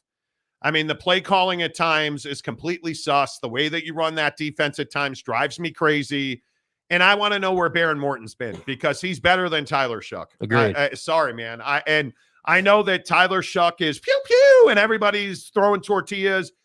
Baron Morton's your quarterback of the future. End of story. I don't want to talk about it. You look at his throws and he's starting to make throws in big situations now, and you can count on him now. And you look at a guy like Taj Brooks, he is everything to this offense. Why have you not been running the football like this all year long? Yeah. And I simply don't understand it. And again, I think it's because you believe that Tyler Shuck was this dual threat and you didn't need a stalwart in the backfield. Look how much better you are when Taj Brooks is running 31 times. And we talk about it with BYU all the time with LJ Martin. You give a workhorse back 20 carries, you give Taj Brooks 25 carries, you're going to win 9 out of 10 games. Well, and I think, Texas Tech is largely in the same position that TCU is, only they only need 1 win in their last 3 games or 2 wins in their last 3 games to get to where they need to go. And the fact is you're going to be in the Kansas game and you should be in the UCF game. You're going to lose to Texas. So you should beat UCF at home. Yeah. Texas, that's going to be a crapshoot. I think that's one of the games I look forward to every year in this conference is Texas and Tech. And Texas, and I know this is probably me being oversimplistic, but it's not like Texas is just going to skate through to the end of the year. I mean, you've got 4 massive football games left in Kansas State, TCU, Iowa State, and Texas Tech. There's not an easy win on that schedule. And I think when you look at where the Raiders are now, I think they have an incredible opportunity to save what could have been an absolute disaster of a season for Joey McGuire. But I understand that Raider Nation feels good right now. This coaching staff needs to be reevaluated because it's a cool story, high school heroes, great legend. We don't need great high school coaches at Texas Tech. We need great college coaches at Texas Tech who can recruit and develop and win big games. Yeah, we shouldn't be talking about Prime staff. We're talking about Joey's staff. Yeah. And I shouldn't be seeing headlines only coming out of Boulder.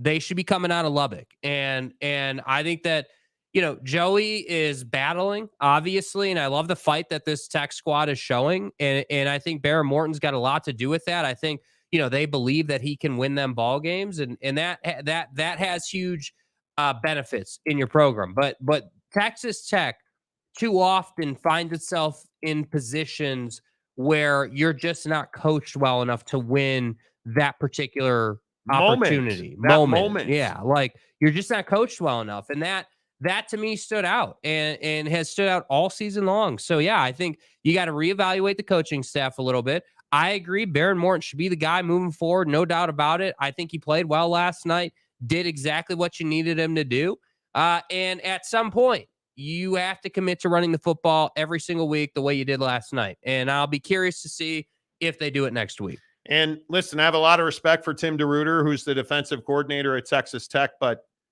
at some point the play calling's got to get better, because I am a big believer that defensive play calling and over aggressiveness beat you in Laramie in a game you absolutely should have won. And I look at last night, some of the formational adjustments on third down that kept you on the field. I mean, it's inexplicable. It is inexplicable to me that you had guys in the wrong place at the wrong time.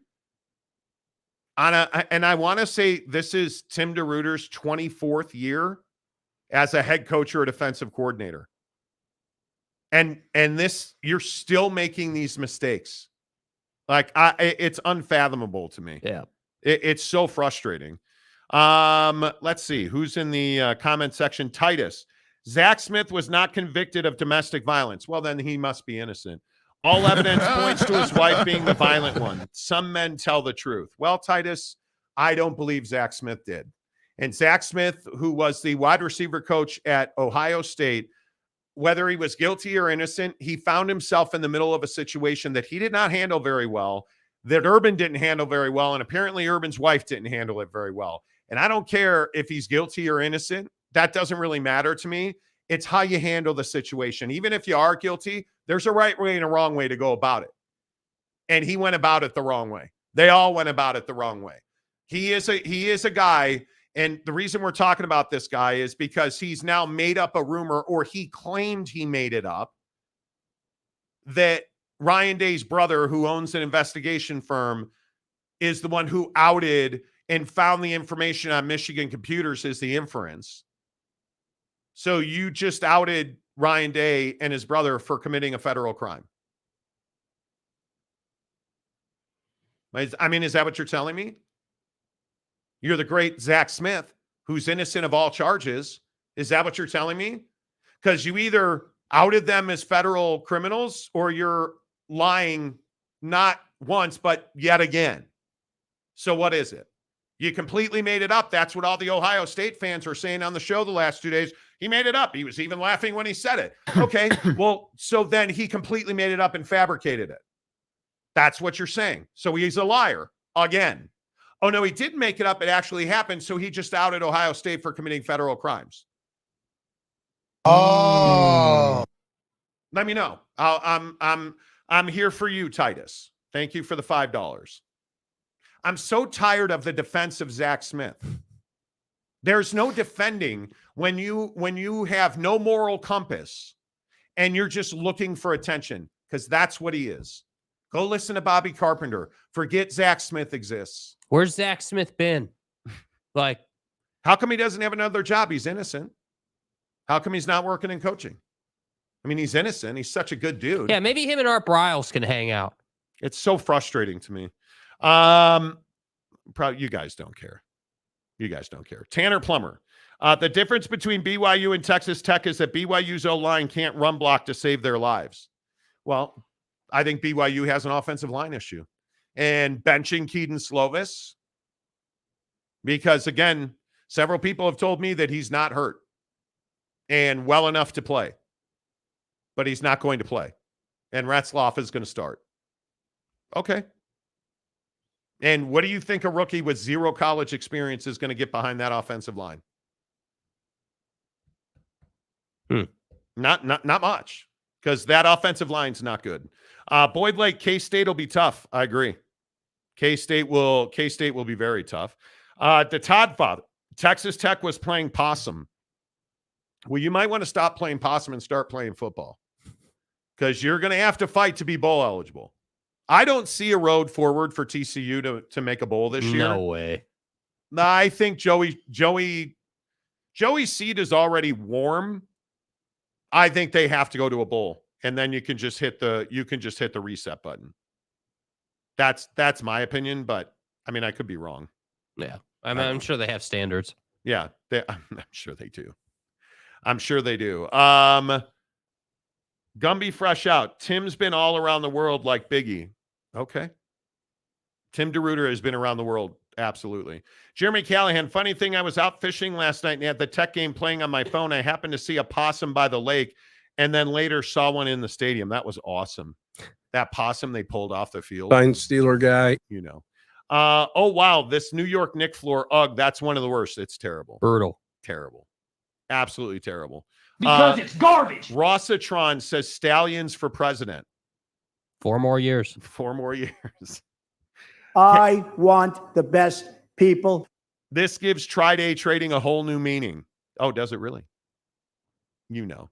Welcome Michael Jared to the membership. Let's go, baby. Let's go, Michael Jared. Welcome to the club. Appreciate you guys very much for supporting the show. Boyd Lake, the O-line at BYU is a real problem this year. Yes, it is. AR, Lincoln Riley accuses Utah Utes of stealing signs. Okay. If he did, I didn't see that. And if he had, it's not that big of a story, in my opinion. You know, but I could be wrong. Mark Hales, he's not a rookie. He's a JUCO transfer, which means he's a rookie. He has no starts at this level. So why are we just like, why do we do that? Can I just, why do we do that? Why do we say, oh, no, he's not a rookie? I mean, he's never started at this level, but he's not a rookie. What do you mean, dude? Like, he's a rookie. I just go back to what we talked about when Keaton Slovis transferred in. Just go back. Go back and watch the show. What did I tell you when he transferred in? Do you remember? I'm certain Tanner Plummer does. But do you remember? I told you, Keaton Slovis is not great. He is a manager, but he doesn't complete passes at a high level. And he is just a guy, man. And I love Keaton. As a human being, he's spectacular. I love the guy. But as a quarterback, he's not. He is good. He's not great. If you were going to sit him down in August or in November, if you're giving up on him now, you shouldn't have started him. This is it. I don't know how to say this without sounding like an asshat, but I really do hope he's not benched. I hope there is an injury there that's preventing him from playing. If he gets because I'm not hoping a guy's hurt. Understand what I'm saying. I'm not glad he's hurt. I just hope that they didn't say, yeah, we're gonna go away from Keaton here. We need to change at quarterback. If they did that, that's a huge mistake. Yeah, if they did that, that tells me that they don't have a good grip on what the actual issue is, which is an even bigger problem. Yeah, I think what it feels like to me is I think the plausible, because when you talk to people behind the scenes, they're always working a program, man. Always. You know, like always working an agenda. Yeah. So I read between the lines and I say he's probably nicked up and they're like, oh, this is an opportunity. Let's take it. That's what this feels like to me. Hopefully I'm wrong. Hopefully I am wrong. It's the wrong move, no doubt. I disagree with it completely. Gumby, Aaron Wilson for Texas Tech head coach. It absolutely could be. Laura Weiss, Monty was probably referring to the possum that ran on the field. He was, and I missed that. I was annoyed with the Zach Smith comment. Mm-hmm. Like, the thing that I don't understand is why are we so willing to sports wash this shit? This is what really bothers me. We do it with Saudi. Did you guys see that Saudi Arabia got the World Cup? Yeah, well, how bad can it be? They got the World Cup. Well, they have golf, Jeddah. Why are we so willing to say, well, Zach Smith was innocent. His wife was the problem. Well, maybe they were both the problem, dude. You think domestic violence is a one-way street? It's so complex. It's so volatile. What? But he does great in-game breakdowns. So somebody in our comments section last night was like, you take it easy on Zach. His YouTube show is fantastic. I don't care about his YouTube show. I don't care. And if he's so innocent and everyone loves him, why is he doing a YouTube show? Yeah, I hate that we sports wash in this country like it's a way of life. It drives me crazy. Oh, you win games? Yeah, that means you can. Urban. Let's hire Urban. Urban Meyer. He wins games. Yeah, but he's got that domestic violence. Yeah, but how many rings does he have? He's got more rings than domestic violence accusations. Actually, he doesn't. My bad. Chris Rainey called. He wants to count rings. Well, I mean, that's what we do in this country. Well, Jim Harbaugh beat Michigan, or Michigan beat Ohio State 2 years in a row with Jim Harbaugh. We can't let go of Jim Harbaugh. He's Superman. Connor Stalions acted alone. He was a Dark Knight. Please, we sports wash. I don't know why I'm pissed off right now.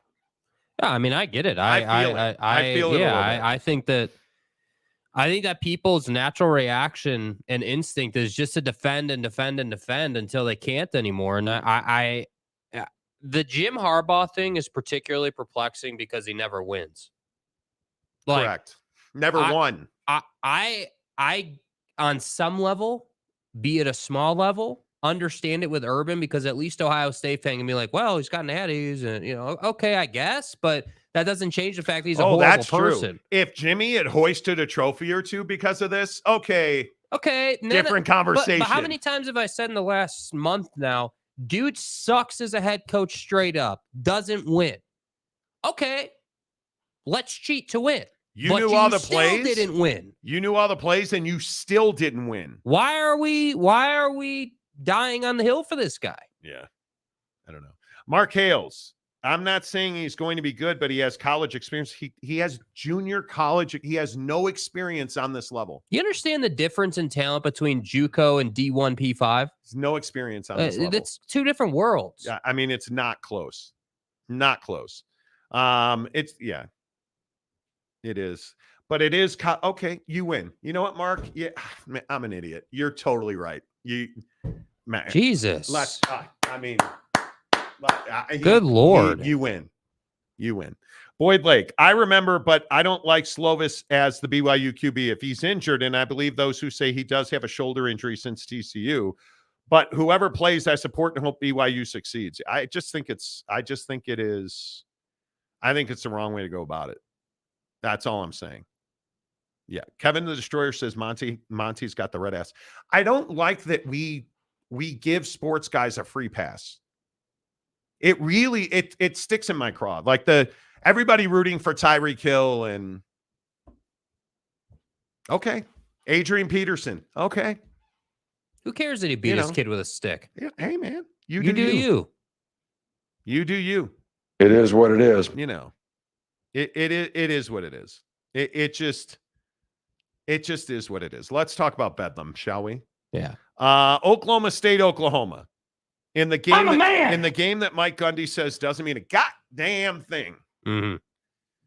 Do we believe that Oklahoma State can win this game? I do. When you have the running game that they have, I think you do. But isn't the truth that you are going to make Oklahoma State throw the ball? Because I think Ollie Gordon, who leads the country in rushing yards, although I think maybe he got passed last night. You could be wrong. But nation's leading rusher by far. That's the key. Because in my opinion, I cannot see Oklahoma State out throwing Oklahoma. I am a huge believer in Dylan Gabriel. And I think right out of the gate, Dylan Gabriel's got to get hot. He's got to get hot right now.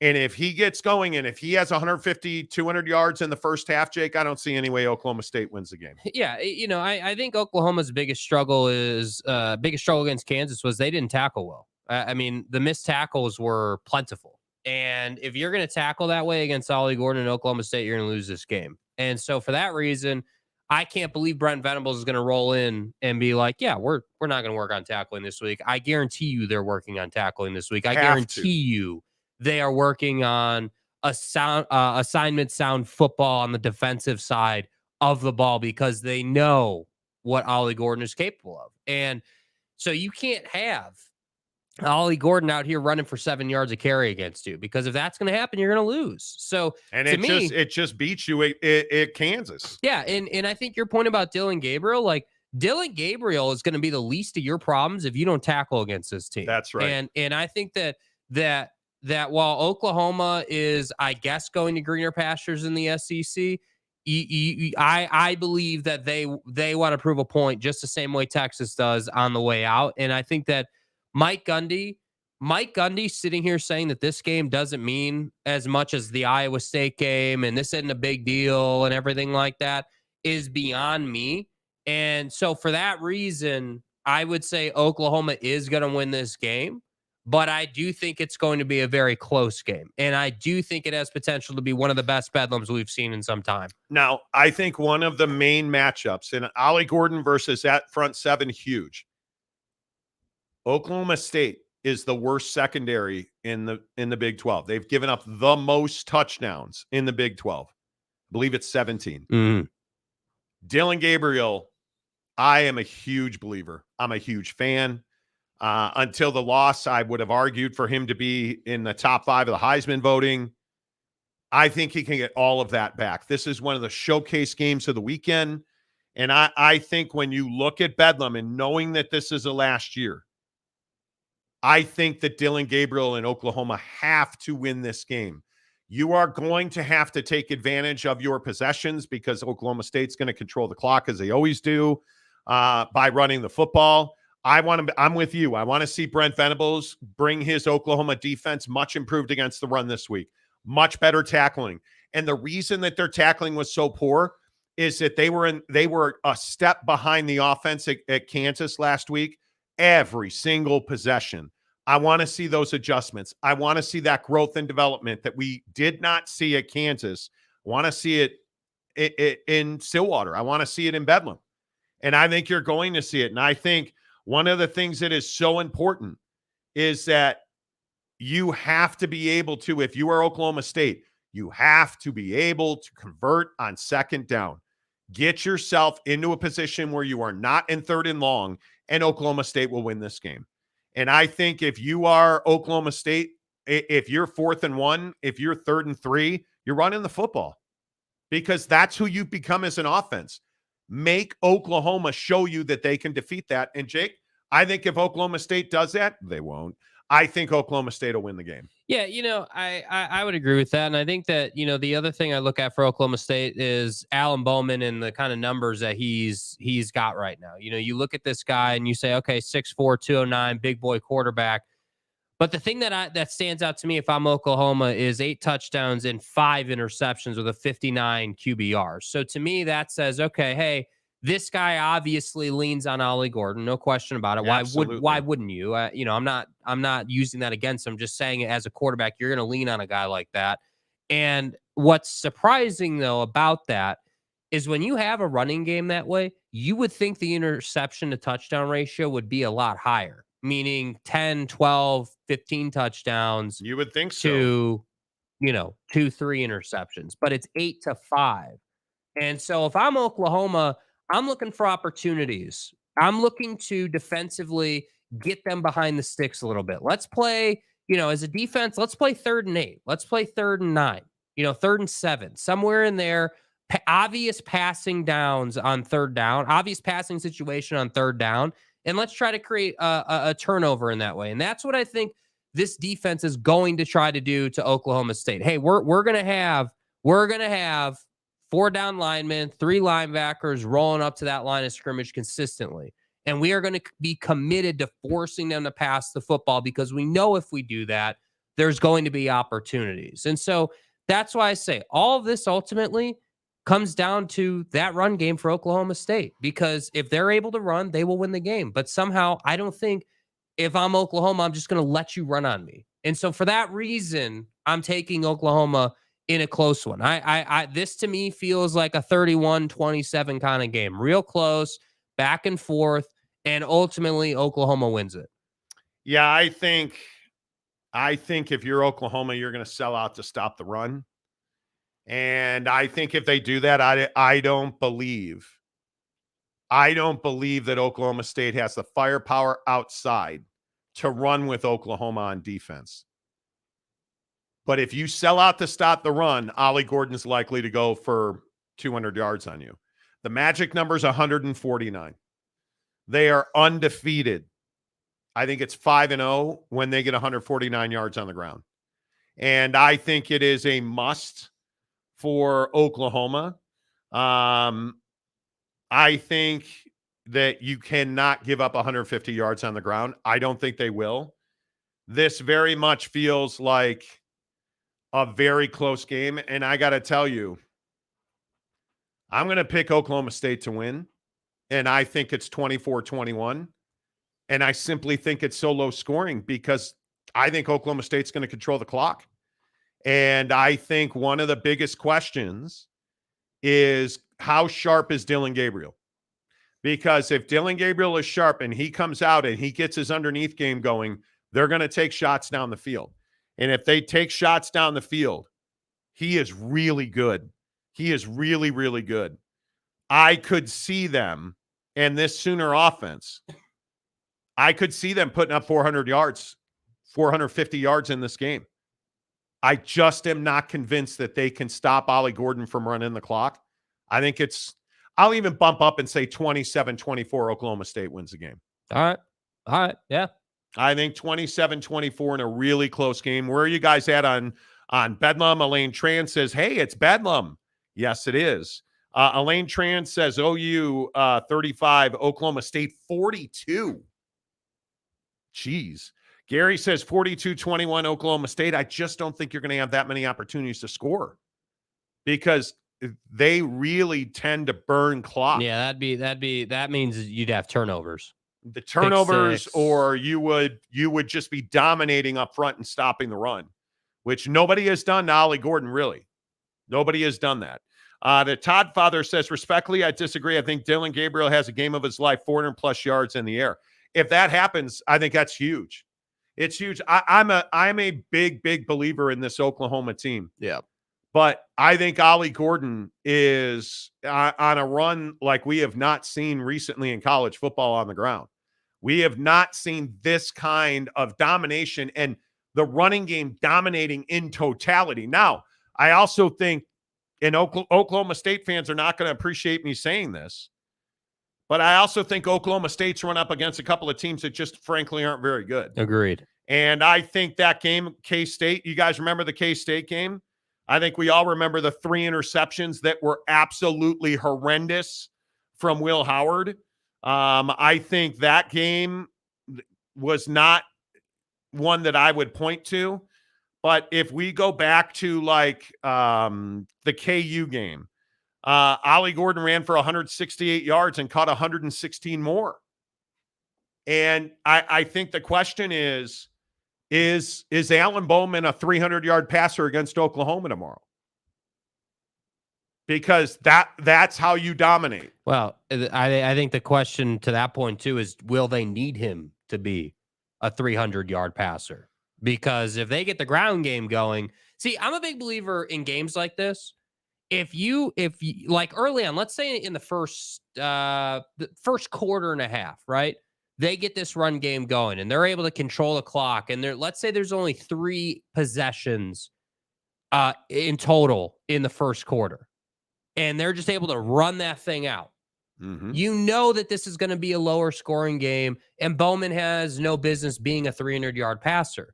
But if Oklahoma rolls up and is dominant on the defensive side in the first quarter and a half and stops your run game and you go 3 and out 2-3 times, then now we got to start passing the football. Now we got to start generating some offense, because I don't believe for a second that Dylan Gabriel is going to get shut out in the first quarter in this game. No, I don't think so. I don't believe that at all. But I also think that they're the best games that the Pokes have played. It's been Alan Bowman, who honestly isn't getting enough credit. But what Ollie Gordon has created is an opportunity for Bowman to succeed, because he's taken a lot of pressure off of the quarterback situation. Mm-hmm. So I think there's absolutely the ability to play action is going to be critical. You're asking a lot out of this Oklahoma defense coming out of that Kansas game. And I think all of us are probably on the same page. Your confidence is a little shook after watching Oklahoma completely fall apart against Kansas. Yeah, but I think this is one of the biggest opportunities you have to bounce back. Like, I agree, you were not good against Kansas. Not at all. And that was an awful display. But what better way to bounce back than to go ahead and win Bedlam? You know what I mean? Like, that's the only saving grace I see here. If this was Oklahoma just going up against K-State, let's say, or something, just another team in the Big 12, then I'd say, yeah, you know what, you were bad last week. That's probably going to roll over to this week. But I just can't believe it. How are you +6 at home? Yeah, that line is a little because they're a top 10 team, and they've shown they're able to beat Texas. They're capable of that, and so you've got what was, to your point, at one time a Heisman Trophy caliber quarterback back there. Like, this Oklahoma team is good, and I think that I'm not going to sit here and try to explain why you lost to Kansas. I'm not going to do that. I don't know why. I don't know how it happened. I don't know what the issue was, but that's in the past now, and you can't tell me that this team is not going to be up for this game. I don't want to go too far with this point, but I think Brent Venables is one of the better coaches at alienating a top performer. So if he can do that and he can separate Ollie Gordon, because my guess is you're going to chip and hit Ollie Gordon every time he comes out to catch a football. Every chance you get. That'd be my guess, right? Yes. Because you cannot let him run and catch. You're going to get crippled by that. My guess is you're going to allow him to do one or the other. And if they go play action, I think even if you get penalties, you have to hit Ollie Gordon. You've got to find a way to slow him down. But Oklahoma has the luxury of not having to worry about Alan Bowman throwing you to death, because a lot of his production has been to Ollie Gordon. And I think that that's the biggest question. Can Brent Venables design a scheme to limit what Ollie Gordon does? And I think they can. But I just, I'm a little shook on Oklahoma's defense out of the Kansas game. I'll be honest. It's 20. Yeah, you should be 27-24. I think I'm going 20. I'm going to stay 27-24. 27-24. Oklahoma State wins. And again, I look at that number and I know that's not sexy, man. I know it's under. I know that's not a cover for Oklahoma State or for Oklahoma, but I truly believe that Oklahoma State is going to have the ball with a chance to win the game. Mm-hmm. That's what I think. Tanner Plummer, if Ollie Gordon flames out, there are going to be a lot of heartbreak Okie State fans who were saying he was the best QB to ever running back to ever live. I think if Ollie Gordon doesn't have 175 rushing, this is going to be a tough game for them to win. Yeah. It's going to be a very difficult game. And I just don't see how, if you're Oklahoma, you allow him to get anywhere in that ballpark. I could easily see 100, 120 for sure. You know what I'm sitting here thinking, and Oklahoma fan, Kevin the Destroyer, if you're here or whoever, somebody correct me. That Kansas game brought me back to last season. I'll be honest with you. We were sitting there watching it. Yeah. And Jake's current, Jake's current significant other is a OU alum. Mm-hmm. And like just talking to her about, like, that's not Oklahoma football. That was last year's Oklahoma football. Yeah. Like, and I think OU football, and I think Bob Stoops. I think Lincoln Riley. I think domination. I think big offense. I think better defense, and Barry Switzer and Brian Bosworth, and none of that showed up in Lawrence last week. That's what bothers me so much. This felt like last year's OU team. And for my money, I feel like that's what we got. That's what we got. And I hope it just doesn't happen again. Oklahoma ain't losing back-to-back games. If they do, it's over for their season. I would love to see David beat Goliath here. I don't see a rain delay throwing off your game, and OU is coming for blood. But it's in Stillwater. And how on earth is Oklahoma State +6 at home? This game just feels backward to me. Mm-hmm. It feels backward to me. It doesn't feel I have to go under 27-24 under, and I think Oklahoma State wins the game. It is Elaine Train going to be a great game. They lost to Kansas because Kansas is a good team, and it was a home game for Kansas. They lost to Kansas because they didn't play fundamental football. Yeah. And I love Beaner, and I love Kansas. I love that story. And Oklahoma is a better team than Kansas is. Yeah. Oklahoma was not assignment sound. They were in the wrong place. They were in the wrong alignment. They played terrible angles, which led to, I mean, it has to be, I don't know the number, and I haven't heard them say, but it's got to be 25 missed tackles. Yeah. I mean, it was just an F-load of tackles that just, okay, not going to tackle you or you. Tackles that should have been made. Do I feel like making this tackle? Nah. Rock chalk.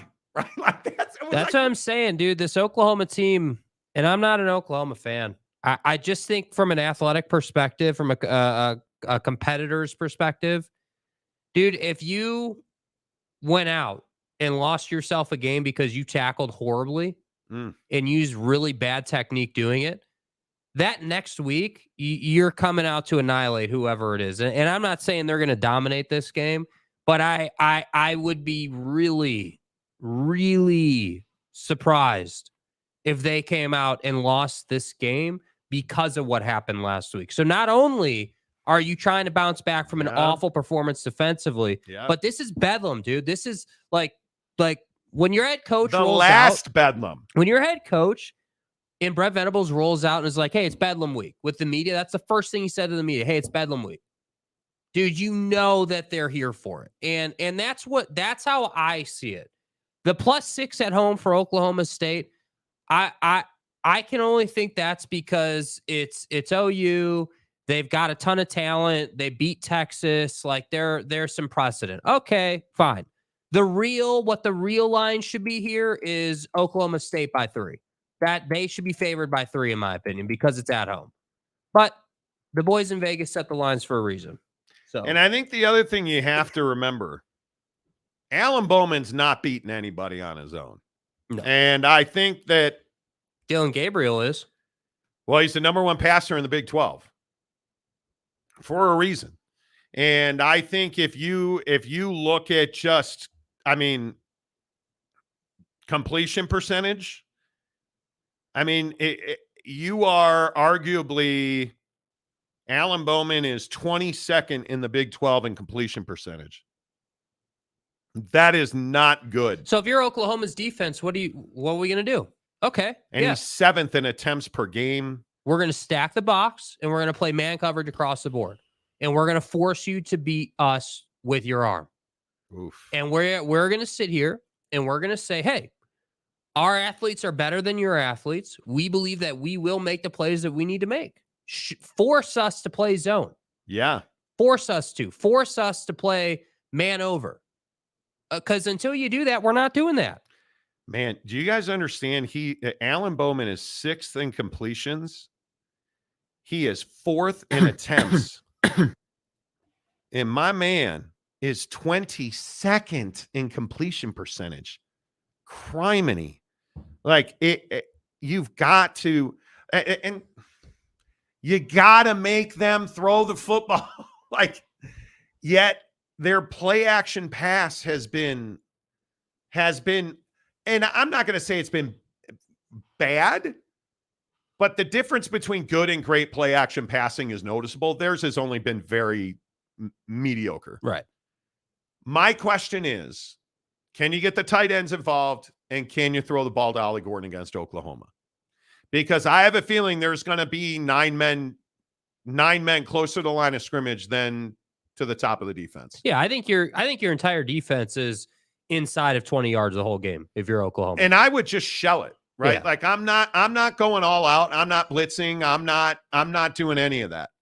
At least in the first half, I am going to be very passive, and I am just going to gap fill. I am going to gap fill, and I am If I am Oklahoma, there is not a chance in the goddamn world that I am going to give up an edge tomorrow. I'm on defense. No. I am not going to be over aggressive off the edge, and I'm going to gap fill. And I'm going to make Ollie Gordon win the battle at the line of scrimmage, and he is going to have to break tackles. Yeah. And I think the problem is Kansas did break tackles, and they did have better routes.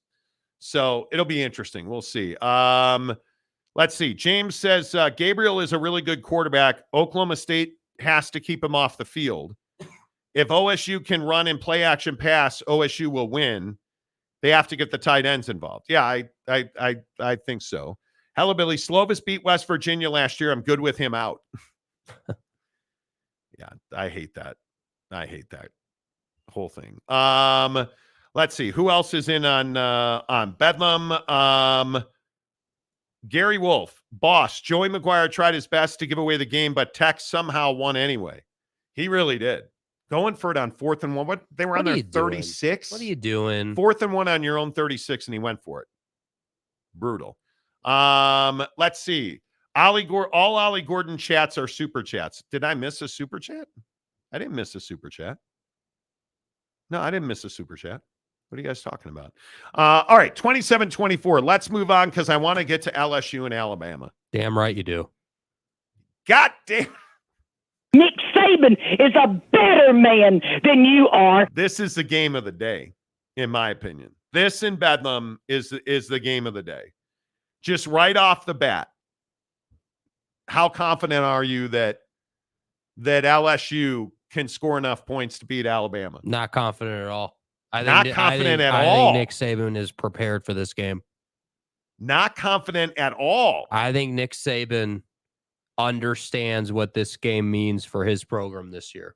He understands that, hey, dude, we need this game. Not because we're a one-loss team.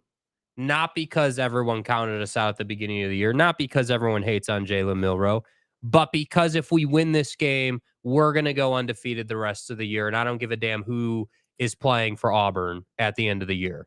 And to me, if I'm Nick Saban, I'm sitting here saying, hey, yeah, they got some dudes, right? Jalen Daniels, right? Diggs, Neighbors. We get it. They got some guys, but we got guys too. And if I'm Nick Saban, I want my guys to play confident and free football in this one. That's what I think it's going to take, because against Texas, you were a different team, right? This is the rerun of Texas for Alabama, if you will, right? You're in your own building. LSU's coming in, huge rivalry, obviously. Like this is one of those games. And I look at Alabama, and we've talked about it a ton. Like, this is a team that struggled to get back inside the top 10 for weeks, and they finally did it. And you're in the college football playoff picture and outside looking in, admittedly. But if you want to have any chance at that, you got to win this game. And to me, it's at home. There's no excuse to lose this game. It's not like if you lose this game, you don't deserve anything. And that's why I'm like, hey, this is one of those where great coach and Nick Saban gets his underrated team to win a ball game. Here's my problem. Is we have not seen, and I know this is cliche, we have not seen Alabama play 60 minutes yet. Well, Texas, They gave it up in the fourth quarter. Mm-hmm. You can go up and down their schedule. Every game, there's a quarter where they just go to sleep. Well, look at the Tennessee game. You didn't show up in the first half. Well, really, that second quarter almost undid you. And then you came out of the half and you blew their doors off. Yeah. LSU's got enough gas in the tank to light you on fire if you do that. And I'm not talking about 10 points in the second quarter. I'm talking about like 3 possessions, 21 points. Mm-hmm. Like, they'll leave you standing there. And you can make adjustments all you want at the half. But if you go to sleep on LSU in the second quarter, like you've done a couple of times this year, you're going to get your ass beat. That simple. The positive is Alabama's offense has become explosive. And Jalen Milroe is actually better than a lot of other quarterbacks around him. And I think Jalen Milroe, and I told you on this show, and everybody mocked me, and Jalen Milroe is the quarterback at Alabama. And what are you talking about, he man? is throwing the ball well. He is not relying on the run. He is actually, I think, becoming one of the better deep ball throwers in the SEC. I think Jalen Milroe is the key to this game for Alabama, and they've got to play 4 quarters or LSU will beat them. Mm-hmm. Yeah. I mean, that's a great point. And I think it's something that they've dealt with all year long. And there was a lot of concern in that Tennessee game, going to the half, and whatever Saban did at the half worked, obviously. But I totally agree. I mean, again, you can't have, we'll show up in the second half. That's second half game. You can't do that here. And I don't know. I believe in Nick Saban. I'm a Nick Saban guy. I believe that the guy is capable of getting his team to do what they need to do to win the game. And I'm not a Brian Kelly guy. I'm not. Not really ever have been. Nobody's a Brian Kelly guy. And to me, if you're Brian Kelly, you're sitting here and you're like, hey man, we're 4-1. They're 5-0 in conference. We got to beat them to have a chance to win the SEC here. So if you're LSU, you have to have this game from a conference perspective. So I don't know. That's why I love Bedlam, but to me, this is the game of the week. To me, I think the biggest issue here is going to be the defense of LSU. And can you make plays, and can you find a way, if you are LSU, can you find a way to make enough plays to beat Alabama on defense? That's the only question I have. I think when you look at the defensive numbers, pretty much of any kind, I think you're looking at a situation where you're just going to have to hope that Jalen Milroe doesn't eat you up completely, because I look at some of the performances that we've seen out of LSU's defense, and it's not good. Like you beat Arkansas, but you gave up 31 points, right? And you beat Missouri, but you gave up 39 points. And I think the only game that really stands out to you is the Auburn game, but Auburn ain't very good this year. And I say ain't on purpose. I don't believe in this LSU defense. And listen, I understand that defense doesn't always determine the winner of games. I think in this contest it will. And just looking at some of the numbers, do you guys understand that Alabama's given up 132 points? LSU's given up 212. They've given up almost 100 more points than Alabama.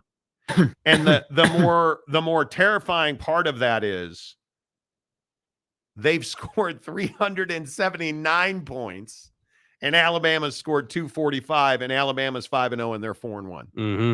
That tells you LSU's this offensive juggernaut who can't stop anybody, as I've just told you. Right, playing high-scoring games. And when you are LSU and you're at Bryant-Denny Stadium, and if Alabama wins, they win the SEC West, it's all but it's going to be a bloodbath. Nick Saban doesn't need motivation this week. His kids are motivated. And so when I look at the final outcome of this game, I think this is all about Jalen Milroe versus the LSU defense. I don't think they're going to get home nearly enough. I think Alabama's offensive line has actually gotten a tick better every week. And I think the Alabama defense is very, very good. So if I had to guess, I mean, the number on this game is 60 points. This is going to be an over game. Yes. And I think whoever scores 40 points in this game wins. So I've got it 40-34, Alabama. Yeah. Last year's game between these two, at LSU, 32-31 victory for LSU in overtime. We all remember it. I agree. This is pushing 40 points for the winner. I was going to go 38-35 Alabama. 38-35 Alabama. So we're pretty close. Yeah, close game. That's impressive. But I think Alabama wins this one. Jeremy Callahan, Saban rents the shower at Love's just to take a leak. Also, weak truck stop game. I mean, you know, I actually like Love's truck stop. What's wrong with Love's truck stops? I love it. Let's see. Brandon Butler. Brian Kelly is coming for that accent. Yeehaw. Please. I'm so glad. Family. I'm so glad he's not at Notre Dame anymore. Boyd Lake, these games come down to who has a superior quarterback advantage. LSU. Jaden Daniels will put LSU on the top.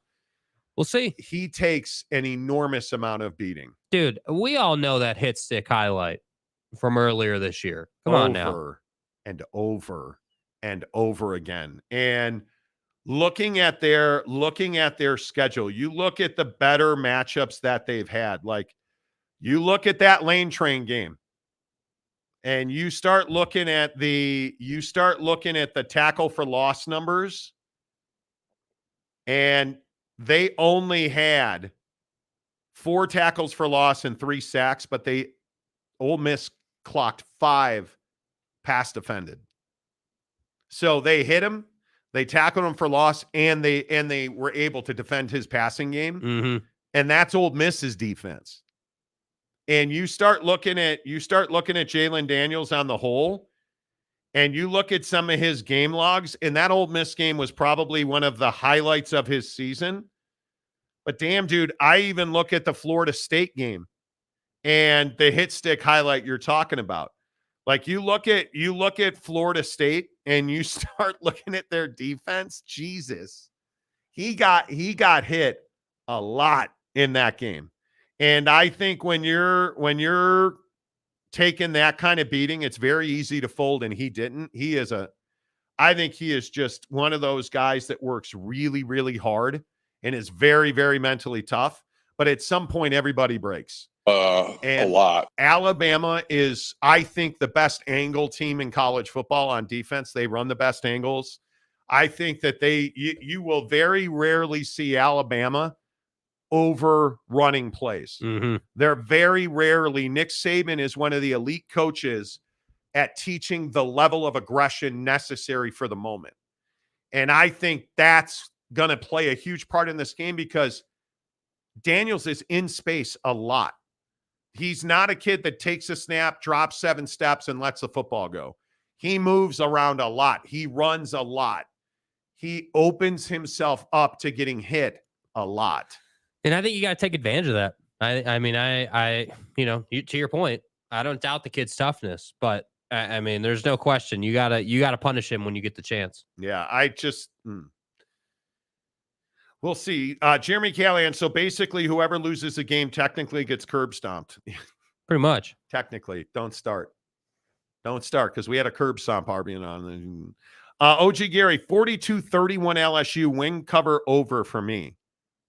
Okay. I don't know how if it's a 73-point game, can LSU play that kind of defense to win a 70-point game? I don't think you can. I truly don't think he can. We have one of the best offenses in the country. You have a pig farmer at court. Oh, that's right. Now you're an LSU fan. Bama can't hang with us. Here's the problem. LSU has a very average defense.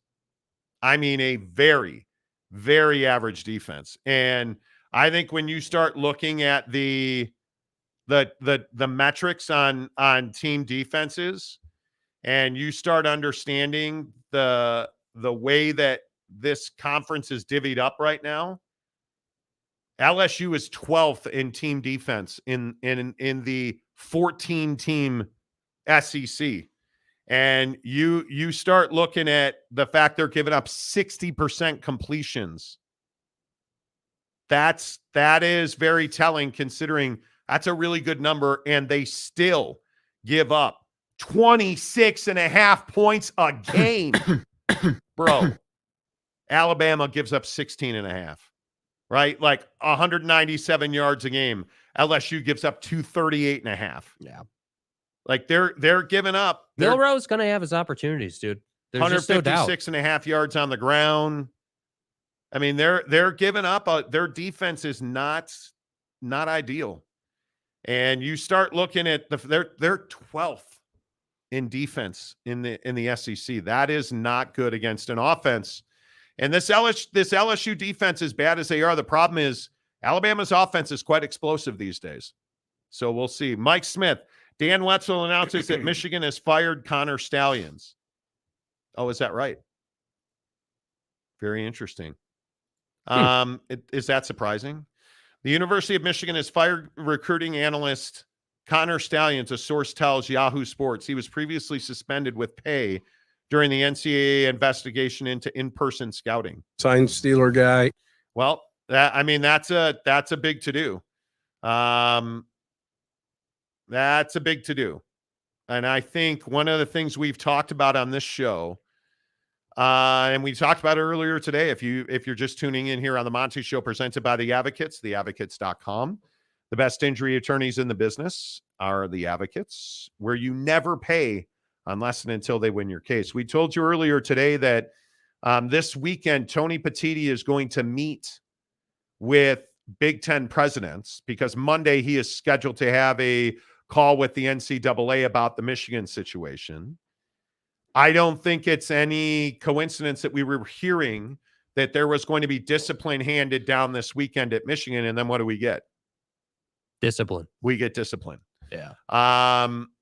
I think Tony Petitti coming to town and Michigan firing Connor Stalions is just the beginning. I think that is I don't know. Is that something where you say to yourself, okay, well, they handed out justice, it's over. Here's the problem with that. There is no, again, here's that term, plausible deniability. Jim Harbaugh was well aware that this was going on in his program, and you fired the guy that was supposedly responsible for it. Yeah, I wonder. So I wonder who's the next person from Michigan to speak to the media, because I don't think it can be Jim. And I think if it is Jim, that's a mistake. Well, it's going to be Jim because they play tomorrow. Yeah, but that's my point. Like, I don't know. I think if you're going to fire this cat, well, not if you did. If you're going to fire him, you got to do more than just fire him. Like, firing him, okay, great. But then what's the next thing? I mean, that's like, it's not, we can't, it's like, okay, cool, we're going to fire this guy. And then what's the update? Okay, we're firing him because of X, Y, and Z. What's the explanation? I mean, that's my thing. This is not the same situation as, hey, we're going to fire the guy who got caught on tape trying to meet a 13-year-old girl with alcohol. That's a little bit different. Like that's one where, that's pretty straightforward. That's a crime. Like, okay, yeah, we get it. This is, NCAA violations and all the work. I think this is the beginning.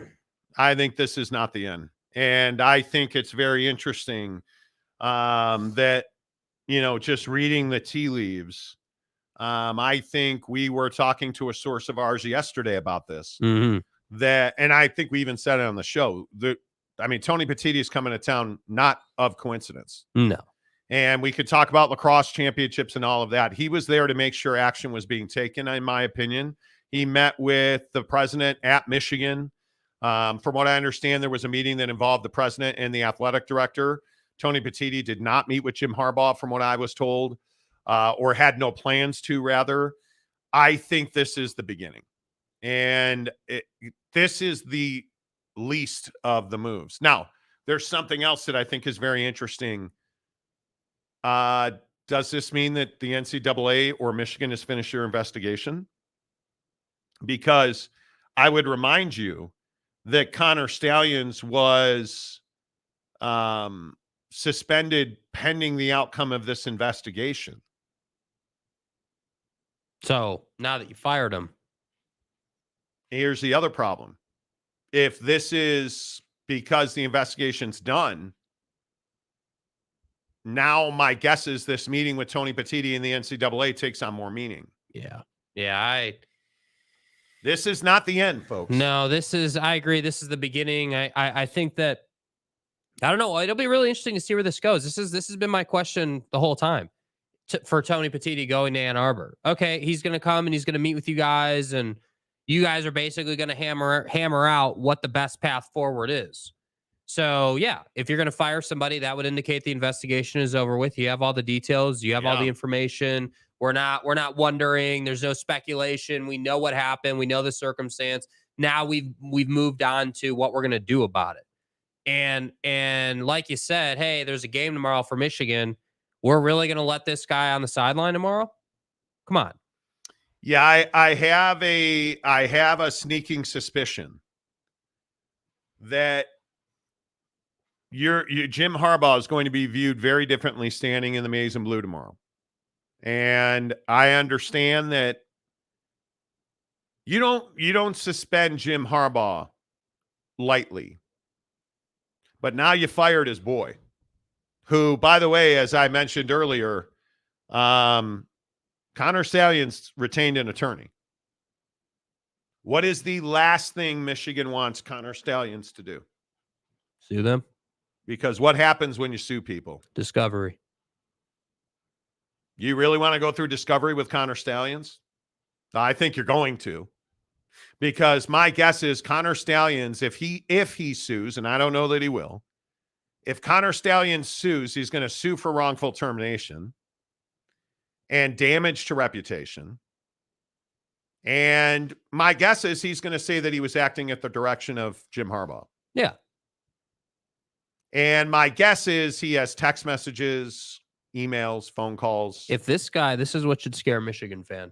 If this guy mentally has the capacity to decode signs, match up the film, run a whole scheme. Navy Academy graduate, right. Naval Academy graduate, Marine captain. You can be sure as part of this process, he knew what the consequences could be, and he knew how to cover himself if they came. He kept receipts. Yes. Are you kidding me? Yes.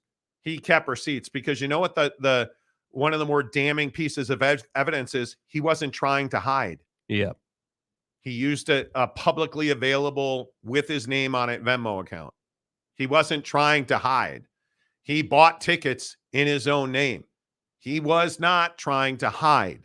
The guys who went to the games for him are talking to the media. He wasn't trying to hide. So this is why I ask, Michigan fan, these guys weren't acting in secret. Why? So you really think Jim didn't know? And because these guys weren't acting in secret, that tells me Jim's not good at this whole thing. Like Jim doesn't understand how to cheat properly. Jim doesn't he's not some elaborate and cold-blooded, clean, methodical, and thorough assassin at cheating. And that's what's so amazing about this whole thing is that you would think if you were going to cheat to this scale, you would do it secretively. You would cover your tracks. You wouldn't have a public Venmo account. This guy wouldn't be out here making it that obvious he was on Central Michigan sideline. He wouldn't be doing all this. I mean, and that's the other side of this too for Central Michigan. Now that they fired him, is that not an admittance that was him? I mean, on some level, right? I don't know that I would draw that line, but I think Central Michigan is complicit by their silence. Yeah. Because I just keep saying about this Central Michigan thing, if that wasn't Connor Stalions on the sideline at Central Michigan, dude, why haven't you said that that's not Connor Stalions? That's my daughter's kid, Jimmy. That's our water boy. That's John Doe. If that's not Connor Stalions, who the is it? Fine Steeler guy. You know what I mean? That's, to me, Central Michigan is complicit by their silence. Mm-hmm. And the damning evidence is their long-standing relationship with Michigan. And the staff that used to work at Michigan that now works at Central Michigan. And that staff worked at Michigan while Connor Stalions was at Michigan. Right? I mean, this is going in the wrong direction, friends. It's going downhill now. And I think you are in a very bad spot. You are in a very, very bad spot here if you're Jim Harbaugh. I don't know. There's no way to. So you're not spinning out of this, dude. I'm sick. Jeremy Callahan, I think he should title his memoirs Wild Stallions. See what he did there? Right. Jeff Woodward, can we please talk about NDAs again? That was so much fun. Good luck. Good luck. You can't tell me you have a recruiting. His title was recruiting analyst, $55,000. You made him sign an NDA? Somehow I don't think so. I don't think so. Yeah. A report, Michigan fired Connor Stalions. Michigan says this is just a beginning of a broader change in Michigan football leadership per someone close to Michigan administration. Maybe. I can only lean on what our sources are telling us. And again, our sources told us Tony Petitti, his trip to Michigan was deliberate. He met with the president and the athletic director at Michigan. He is going to speak to all of the presidents in the Big Ten on a call tomorrow. He has already met with coaches on a call. He's already met with ADs on a call. He is going to meet with presidents. And then he is going to meet with the NCAA on Monday. We'll see. I don't, there's no good way to spin this. Yeah, it's brutal. This is, I mean, you can, Michigan fan, you can say anything you want to say. But now that Michigan has fired Connor Stalions, this is no longer some small thing. Dan Wetzel at Yahoo Sports is reporting that Michigan fires Connor Stalions, suspended with pay during an NCAA investigation into in-person scouting. He has now been terminated. Nicole Auerbach is reporting that Connor Stalions refused to cooperate with any internal or external investigations or discussions, according to her source. Oh, that's not good. Yeah. That's not good. So if Connor Stalions is boy, that's just not how you want to handle this, Karen. Yeah. That's not good, dude. Connor Stalions, if he was uncooperative. Yeah. If he was in fact uncooperative with the investigation, you're in real trouble. Because why would you be uncooperative? Well, you'd be uncooperative because you're protecting somebody. Who do you think he's protecting? Must be obvious, right? I mean, that's the only reason that you're going to not cooperate with an investigation, Jim Harbaugh. Right? That's the only reason that you're not going to cooperate. Connor Stalions seems like a Jim Harbaugh disciple. He seems like someone who loved Jim, who would do anything for Jim, and follows right in the same philosophy as Jim. Michigan Manifesto. Right. Hey, I'm not going to cooperate. And why am I not going to cooperate? Well, because my boss didn't cooperate, and he told me not to cooperate, so I'm not going to cooperate. Like, it's the same thing. Yeah, I think now Jim Harbaugh is on the clock because there's no suspending him, I don't think. I think that the minute he is suspended, he will be fired. And you're going to, and what I mean by that is we're suspending Jim Harbaugh until the investigation's finished. He'll never coach another game at Michigan. Yeah. Yeah. And I think when you fire Connor Stalions because he wouldn't cooperate, and your head coach, who didn't even know Connor, I had no idea. With Connor who? Who? I would never do that. What? Has a history of not cooperating and has a level 1 violation to prove it. This is football. This is how Michigan football operates now. Now we have a pattern. Now we have more than one person not cooperating with high-level investigations. This is a problem. Tanner Plummer, people got to know whether or not Michigan head coach is a crook. Well, I'm not a crook. Signed the Wee Fence. Mm-hmm. Could be. Me. Jeff, I'm not going to play your game. I'm not doing it. AAR. Connor Stalions, sign guy 007. Talk to my lawyers. Yeah. Mike Smith. Connor falls on the sword and yells out, snitches get stitches. Fine Steeler guy. You know. John DeLon. Connor is protecting Jeem. How sweet. That's what I mean, dude. This is you can see where this is going. You can absolutely see where it's going, dude. Where else would it be going? Yeah. To catch a stallion. Yeah. Exactly, Aaron. Go black. Go Tigers. Guys, we're about to see a great magic trick. A stallion is going to turn into a rat. But who's going to force his hand? Jim. The detail that Nicole brought forward that he didn't cooperate. So is he the fall guy? Is he the mark? Is he the patsy for this whole thing? I think we could be heading that direction. So when you say, hey, who's going to force his hand? I think Jim would be the guy to force his hand because Jim's going to deny everything. We already know that. We know Jim's not going to cooperate and he's going to deny everything. And so then that means that Stalions will be the fall guy, which then means that he is going to sue Michigan for wrongful termination, and these two are going to fight it out, which then means that you're going to have to suspend Jim Harbaugh for the duration of this investigation, which then means, as you just said, Jim Harbaugh is never going to coach another football game for Michigan, which is incredible timing considering you've been on bye and it's Friday before your Saturday game and all of this is coming out. So does Jim Harbaugh set foot on that sideline tomorrow? I have a hard time believing that, but maybe it happens. Maybe it happens. But man, I have a hard time believing that after you just fired Connor Stalions. I don't know how that squares. I don't know how that works. I don't know how Michigan can stand to fire the guy who everyone believes was on CMU's sideline and who is widely regarded as the dude that stole all these signs, but then at the same time have the head man orchestrator on your sideline coaching the game.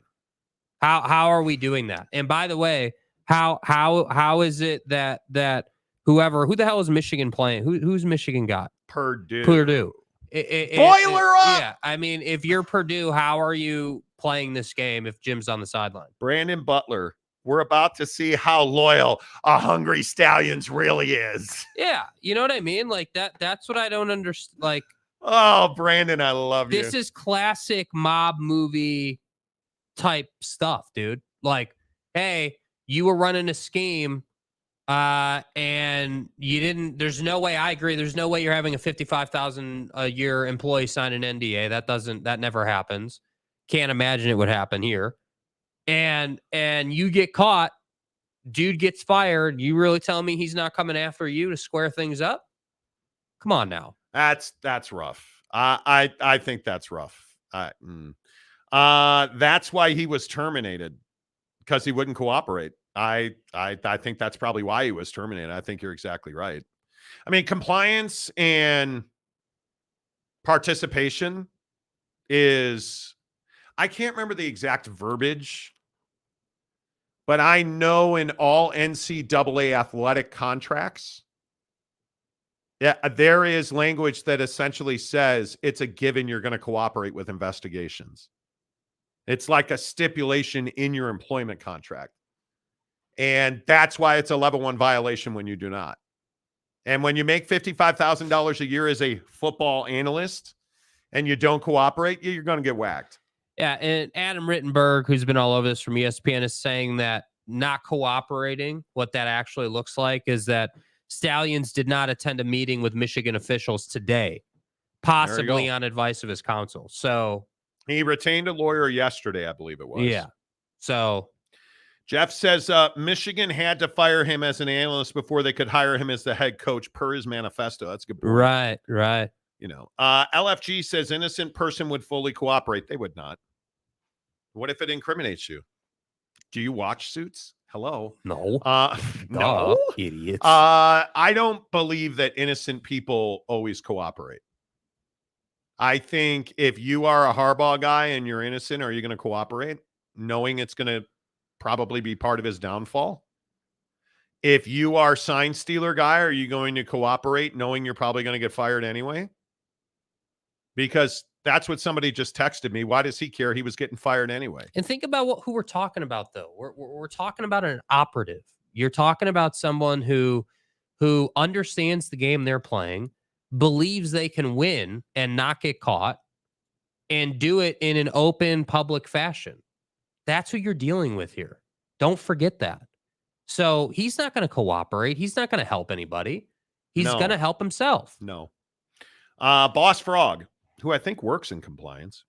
Most ethics and employment policies have a policy that employees must participate in internal investigations. Must. Yeah.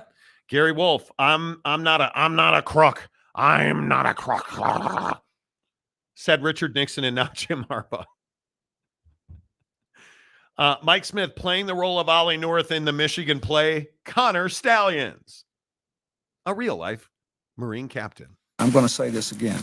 I think Michigan wants Stalions to be the fall guy. That's why he lawyered up. I want you to listen to me.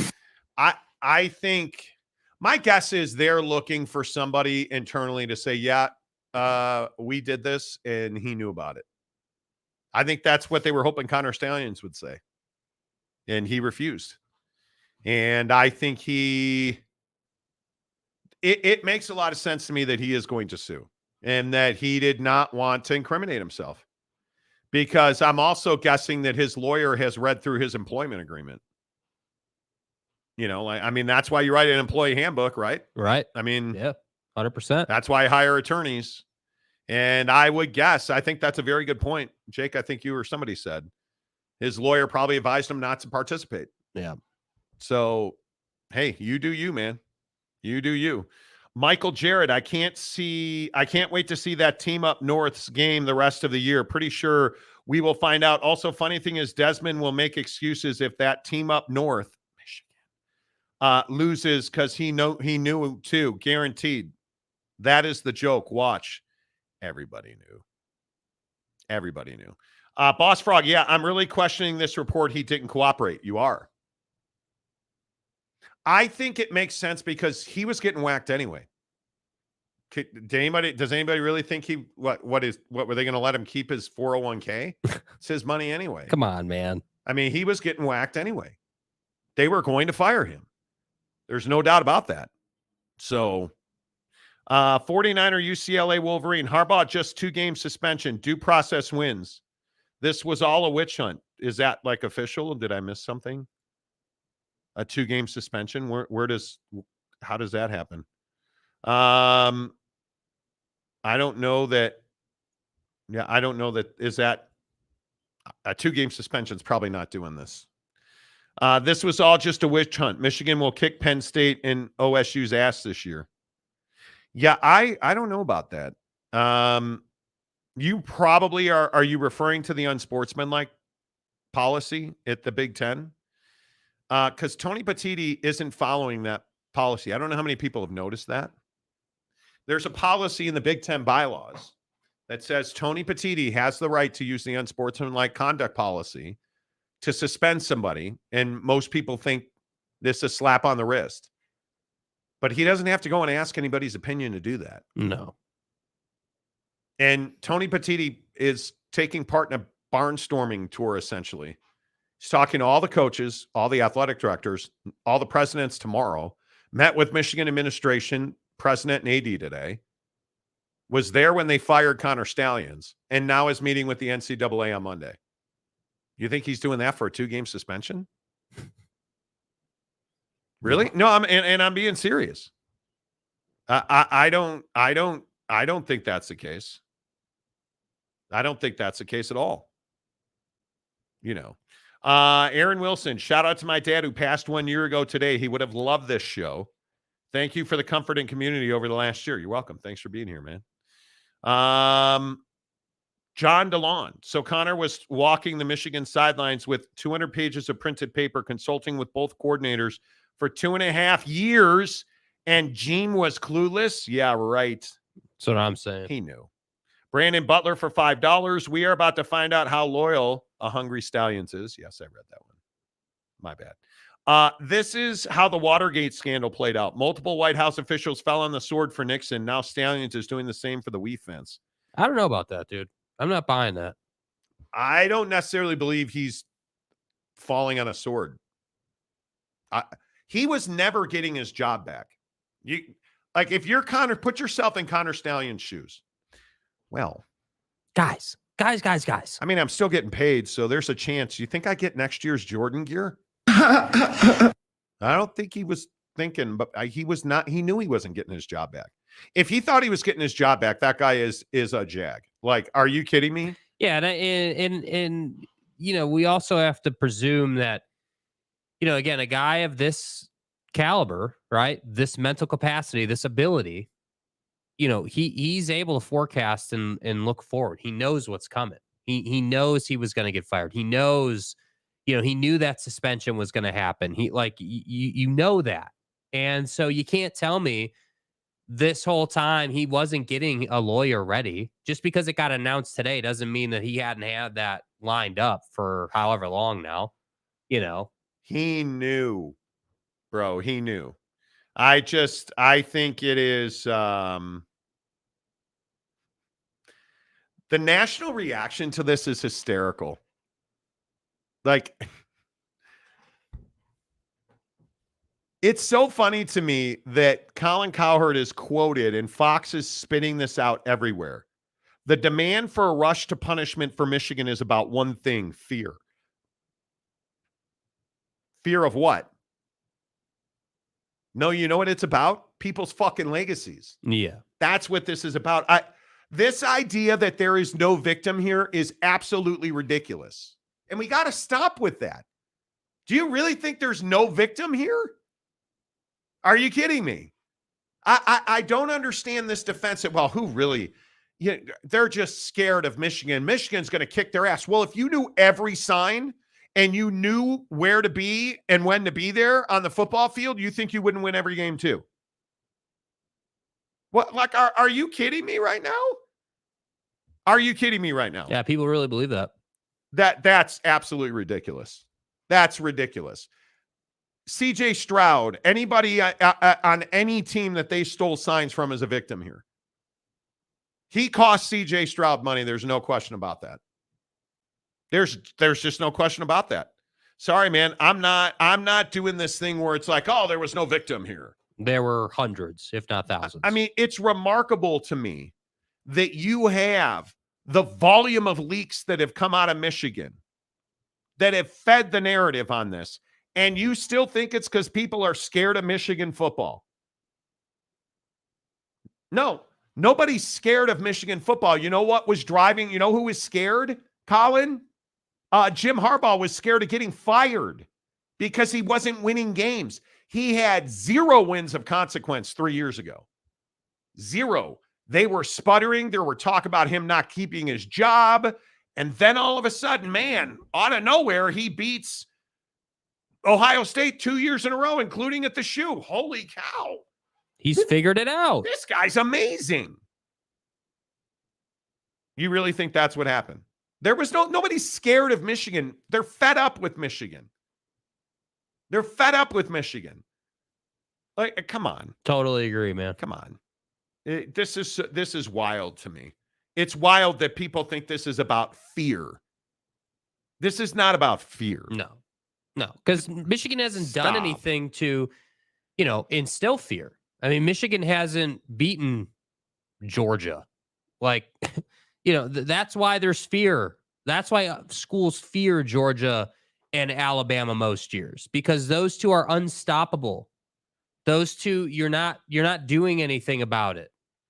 I would contend that even if you had their signs, they'd still beat you because they are that much better than you. Yeah, it is wild to me how we can look at this completely differently. Like, we all sit here talking about Connor Stalions getting fired today, and it's like, oh, everybody's scared of Michigan. Nobody's scared of Michigan. We know what they did. Like, the evidence is man.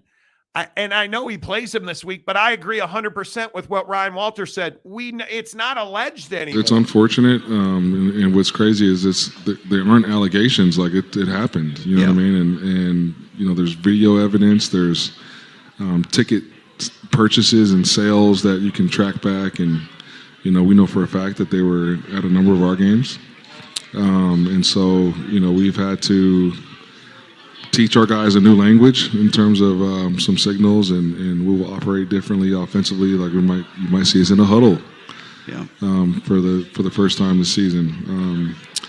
So it is what it is, but we're excited to go play, and I think it'll make for a great story.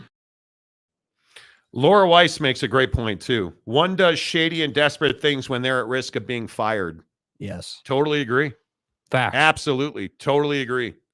I just think it's facts. That perspective is wild to me. Lee Jensen says, "How are you doing, Jake?" Good, better today than yesterday. Did the Dayquil help your golf game today? No, it did not. No, couple of good holes, couple of bad holes. I had no good holes today. Today, the driver is all over the place right now. At least I figured it out, though. I got to... Right. Driving range in the morning, I'll fix it. Mike Smith, Jake would rat first. He's younger and more life in front of him. Well, Kim Collier, what about both Big Ten championships game play? Probably be Purdue and Iowa regardless, but I feel bad for those boys that went against them in a championship game and they knew every play. Yeah, absolutely. NE, breaking report, Jim Harbaugh will not play calling, but will be in attendance tomorrow. It is believed Jesse Minter will be the play caller tomorrow. Mm-hmm. Well, who cares if he calls plays? What does that got to do with anything? I don't get it. Like, Big Daddy Magic said, or Big Daddy Victor guy. Big Daddy Victor guy. Victor Wembanyama, 38, and it's a non-story. God, Victor's the way. are you serious? The Michigan football story is the biggest story in sports, man. You're talking about an NBA regular season game in November with a rookie that everybody wants to compare to Shaq, and there's no comparison to Shaq. Yeah. So wait, I'm just curious. You think Victor Wembanyama's performance last night is bigger than sign stealer guy getting whacked? You think that's a bigger story? Apparently he does. Are you serious? Bro, that's not a bigger story.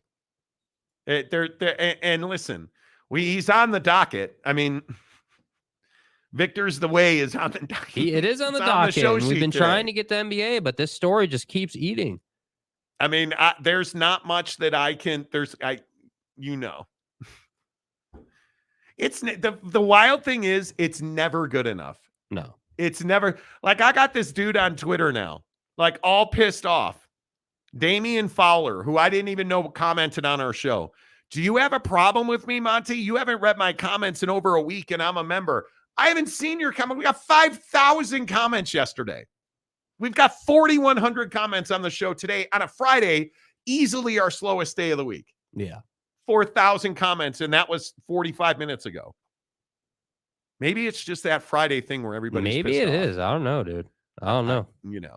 Delaric, if Victor did that in game one of the playoffs, then okay.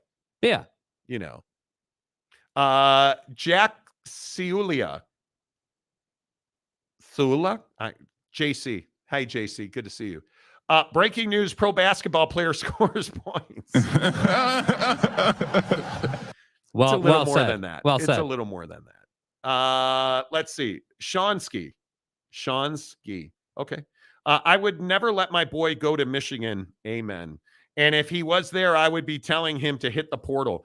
And that's the other problem. Does this not taint the performances of, like, Yes. JJ McCarthy for president?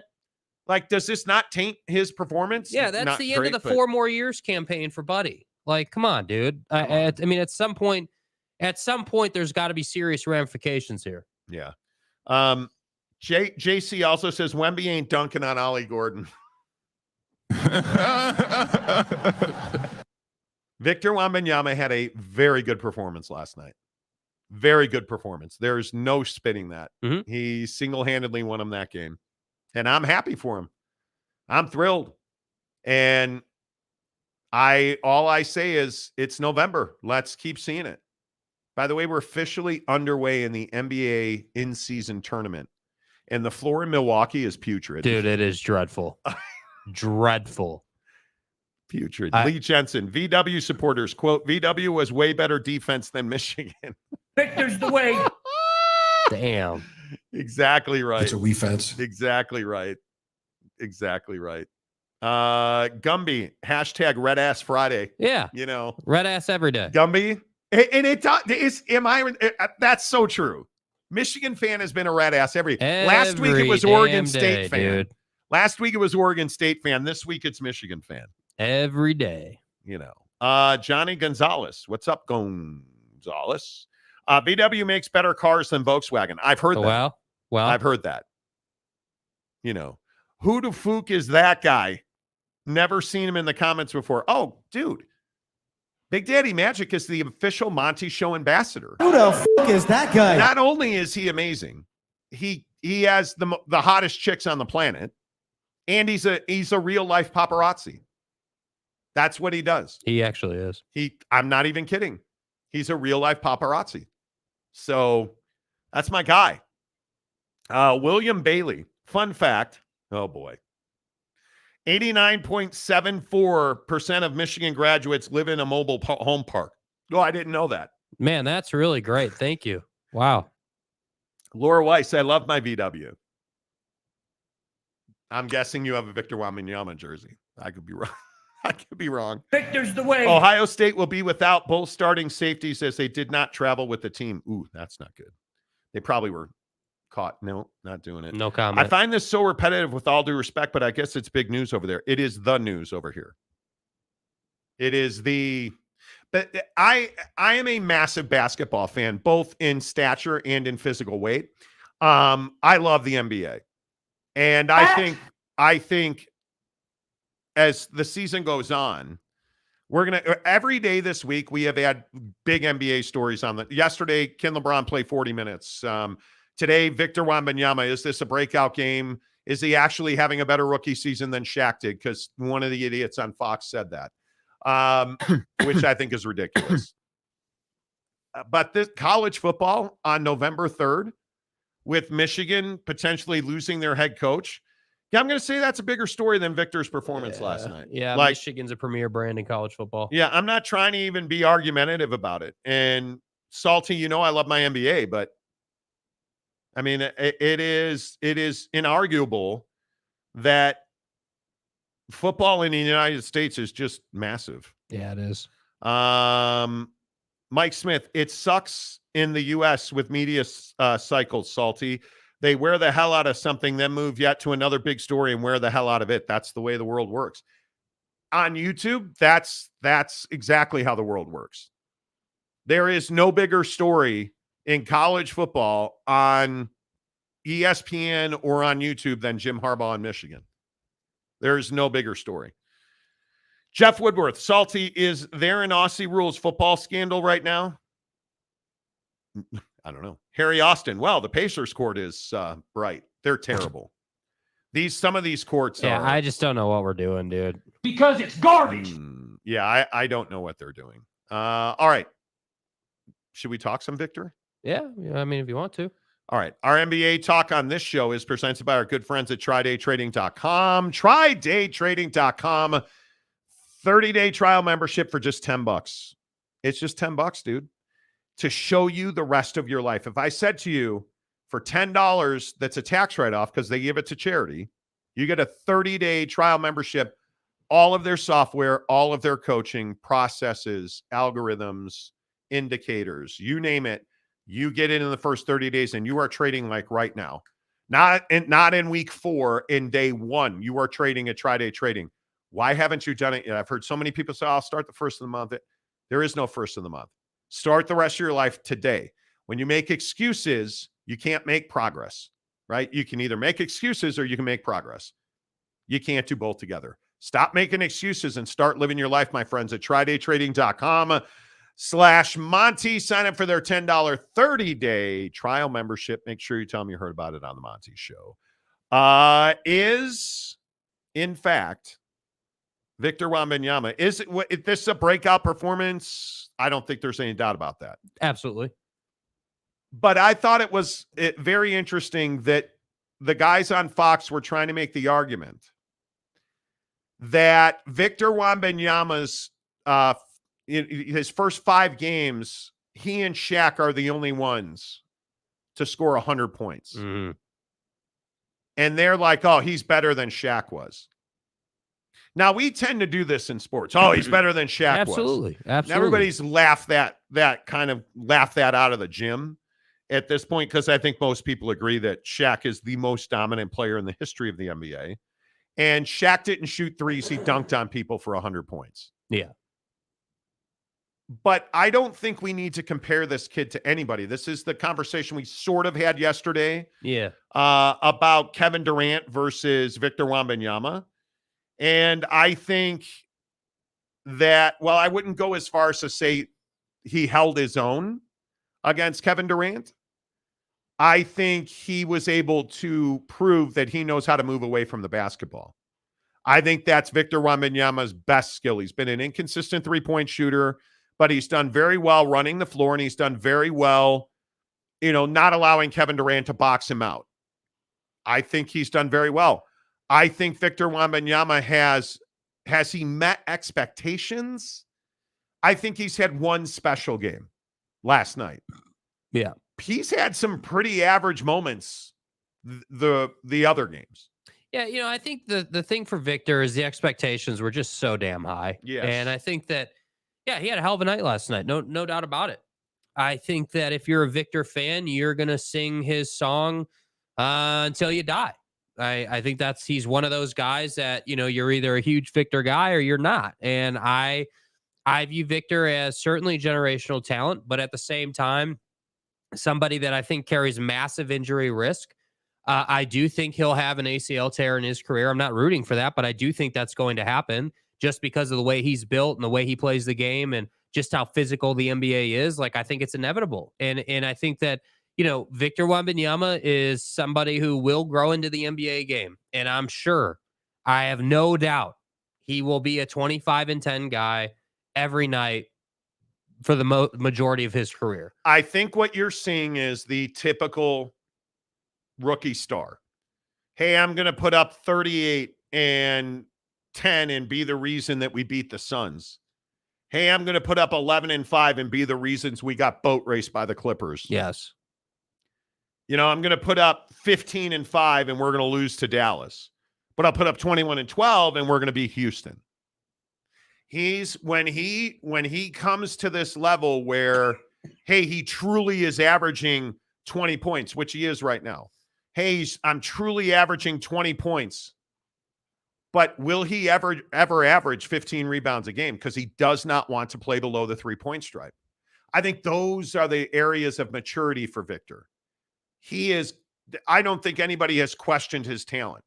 But I think we tend to do this thing where he has one great game and all of a sudden he is the best player in the NBA. No, he's not. He is a rookie who has been up and down.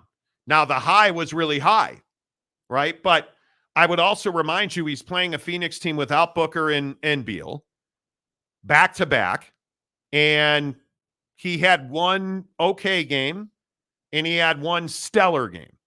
But he's also played a Clipper team, and they were really physical with them, and the Clippers beat the hell out of them. Then he played a Houston team, and they went to overtime to win that game, and they played Dallas, and they got boat raced. So you can see, okay, well, what's the rest of the month look like for San Antonio?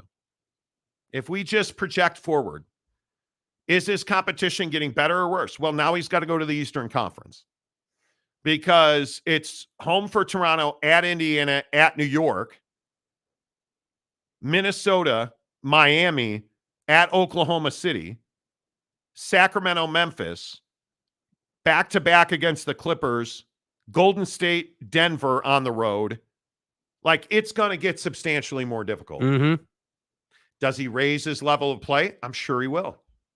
Will he be truly averaging 20 points a game? Because right now that 38-point number really pushed that up. Okay, great. But now we need to give him the space to grow, to succeed, to understand that just because he has a terrible game doesn't mean he's a terrible player.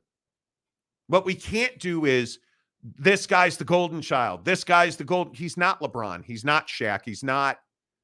I think he's going to be much more Kobe.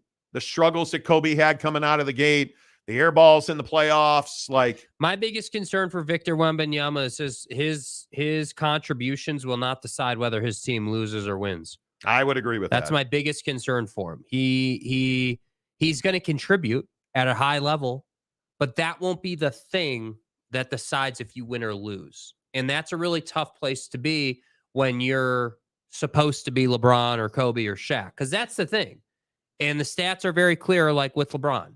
I think the Lakers are like plus 38 when he's on the floor and like minus 17 when he's not. LeBron is why they win.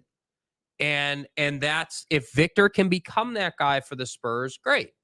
But if you're just going to be a guy that's 38 some nights, but most of the time you're 20 and 10 and you do it in a different way than other guys have, then cool. But at that point, you're not, the world's best basketball player we've ever seen. And so I think that's his challenge, is he's got to get to that place where he's the one deciding, hey, whether you win or lose the game. And right now, I think he's viewed in the league, which is natural. I'm not even saying this is a bad thing about him, but he's viewed in the league as just kind of this freak athlete guy who's really tall, can move like a guard for his size. We've never seen this before, but he can also be handled. There's a lot of times within the game where teams will run sets where he's not even in the play because they've intentionally moved the ball to the other side of the floor into their best player's hands. And that's what I think is tough is like Kevin Durant went looking for him and they went back and forth, but guys know how to beat Wemby. And so, yes, did he have a great night? Yes. And I'm not looking to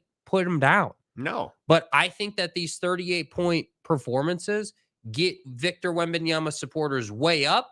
And then when he can't come through for you against a really good team that actually is going to beat him, you're going to be way down. So I'm just telling you, find the middle.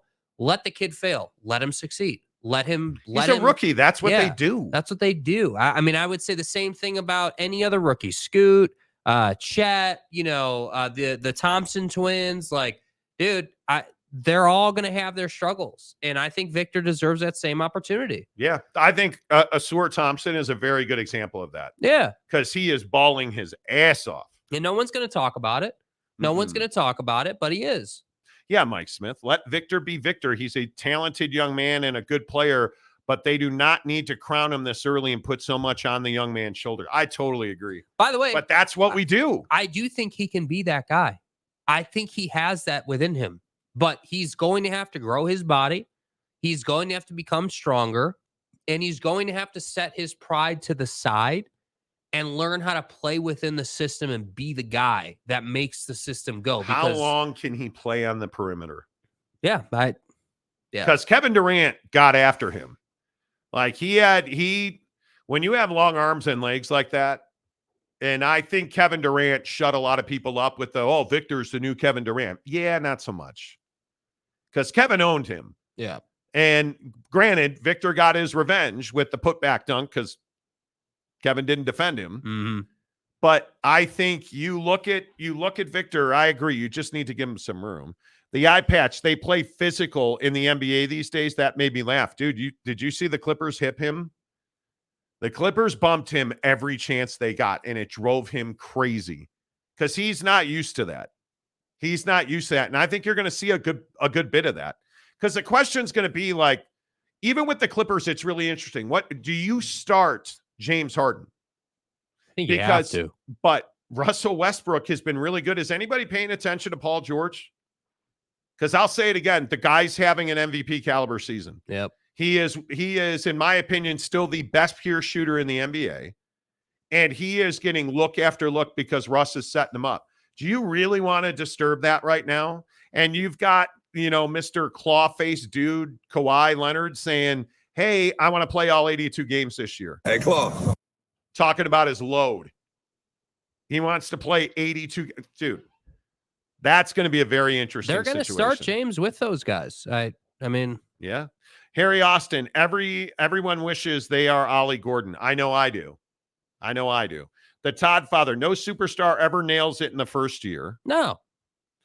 Lee Jensen, what would it take for him to be an all-star this year? I think he'll be an all-star. Yeah, he'll be an all-star. Yeah. I think they want him to be an all-star. The league needs him to be an all-star. Yeah, I would agree with that. Harry Austin, come on, Jake.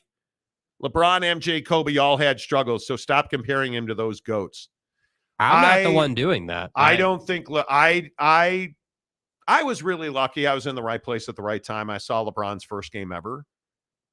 His struggles were very different than what Victor's facing.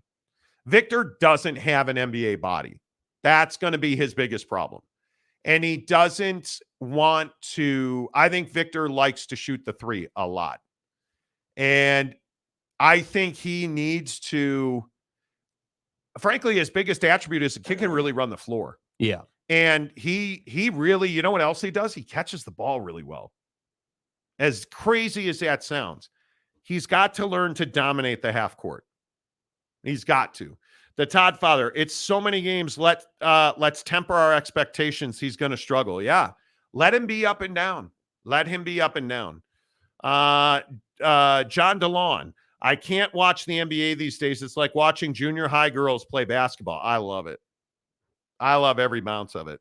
Tanner Plummer, I think it's a little too early to say Victor won't be the reason the Spurs win or lose. That's interesting. You could be right.